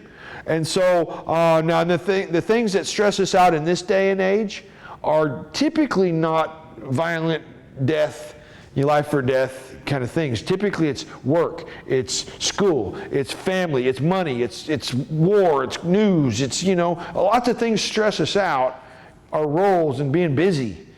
Lots of things stress us out, but it doesn't. It's not appropriate to fight or run away in the daily stressors of our life. We've got to give ourselves an energy equivalent. Now, you take, that's everybody, food, fuel, daily life stress, fuel. Now, you take a traumatized person, a person that has a third layer of stress that's post to the trauma. We know stress is energy, so they've got extra stress. Extra cortisol and adrenaline and reactivity in the nervous system. So when we can use it up, we can reduce the cortisol and adrenaline being produced in our body. And we can increase natural relaxation. And we can boost our own feel-good hormones, the things that help us feel natural relaxation and a sense of well-being. We can create and produce those within ourselves. That's what a lot of people haven't been taught. It's not very profitable to teach people to take care of themselves. It is profitable to give people drugs. And so much of what we need is within us if we just know how to push some of our own internal buttons, so to speak. And I could tell you on and on about self-care, but it's imperative, and it is a matter of ethics, because one of the things we know, our capacities are diminished when we lack self-care. And so, and if we know we're not as good at our job, and like sick, injured children need us, members of the community really need us to be at our best, to lack self-care is to let our community down, to let ourselves down first, but then to let down those who are counting on us.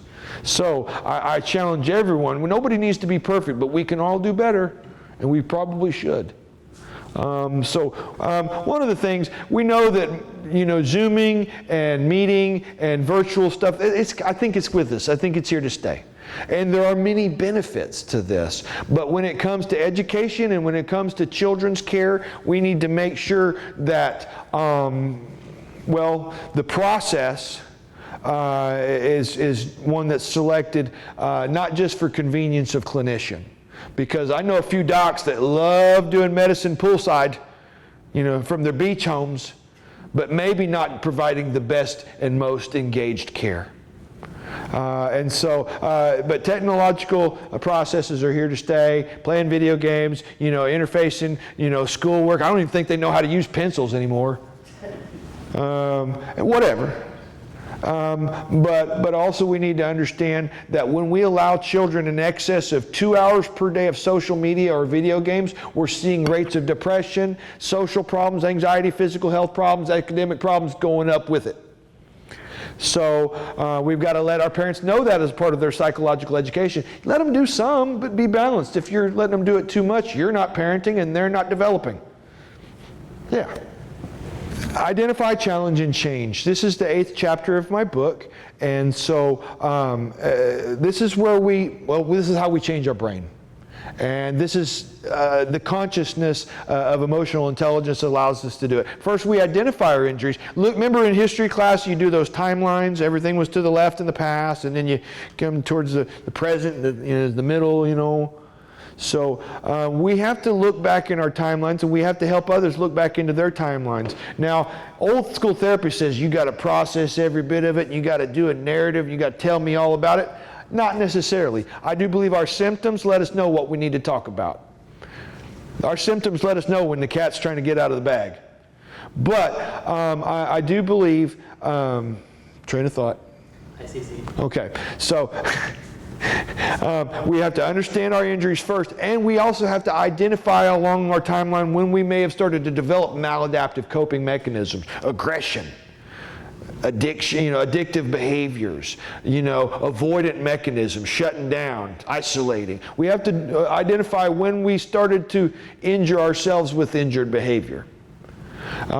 We've got to help kids forgive themselves for those injuries, and we've got to help them plug a different component in. And if we can repetitively help them plug in a new skill and use that over and over again, and to diversify their skill set, one tool isn't going to work for everything. Give them new tools to use and help them repetitively use that, we have the power to change our own brain. We don't have to keep injuring ourselves. We cannot rewind and erase trauma from our history, but we can have a say about the ongoing development of our brain, and that's power. That's power that I was thankful for, and myself, and that a lot of kids, we have amazing capacity. I'm going to show you one more clip, and I have a couple more slides that I'm going to try to show you, and then we're going to wrap up. So you guys are bearing with us and doing a great job. So, okay. Get you right there, you know. Again, we're in the tech age. We're in the 2023.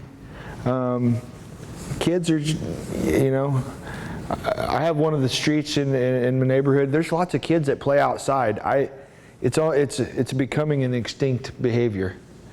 It's a diminishing behavior. And so many of us as people, and certainly our kids, are, I think, forgetting how to be kids. You know, and I think one thing that's important for kids to be kids is safety.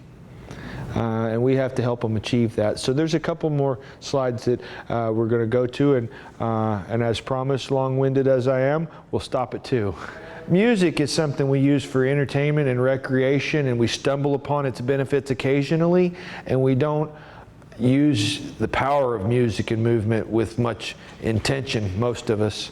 And so I want to think about that a little bit more, and that's what I'm looking forward to talking with you guys about this afternoon. Again, you know, I don't do a good enough job about my trigger warnings. But, you know, many of us have ACEs. And so I think it's important for us to understand our own ACE score.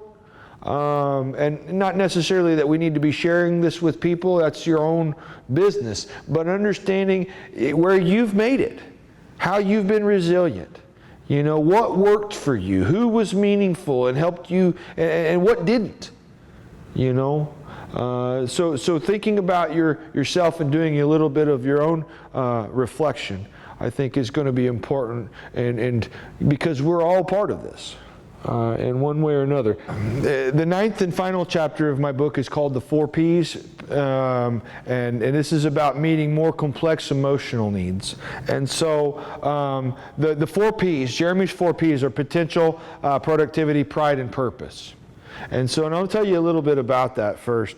And as a person, you guys know, I have a disability, and so at one point, it was really, really hard for me to figure out how I was going to keep being a professional. I wasn't aware of a lot of the technology and different things. And again, not doing a big testimonial here, but I was advised to stop being a professional and to file for disability.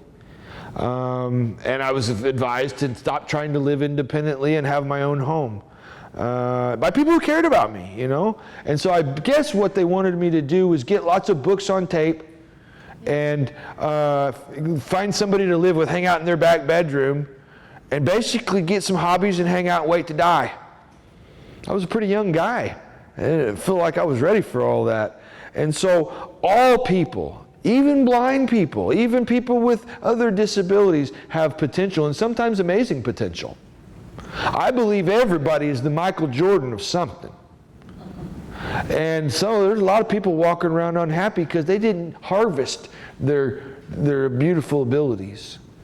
But all people have a need to use their potential, to use what they're good at. And so all people have a need to be productive, to have something to show for their time and their energy and their efforts. You know, all people have a need to feel proud about something. You know, they say that pride is a sin. No, excessive pride, unhealthy pride is perhaps unhealthy. Yeah, but yeah, being proud when we do a good job, taking pride in our health and our appearance. You know, celebrating our own good deeds, I think that's okay. I think that's good. It's positive. And in fact, it's proven to be neurologically and cognitively and emotionally beneficial. And then purpose. So, but when people don't use their potential, they're going to be unhappy. When people aren't productive, they're going to have too much idle time to wander with mind. They're going to dwell on problems and maybe even come up with some new ones. You know, not having a sense of pride means that we're, you know, it's about our self-esteem. You know, and taking the actions and steps to take pride in our health and our appearance, and then to say, you know what, I did a good job today. I tried hard today, you know, and I'm going to be proud of that. And then it brings me to the last P, purpose. And so, no one definitively knows why human beings exist, why life exists on planet Earth, why anything happens ever, anywhere, why we don't know. There's a lot of liberty in that, though.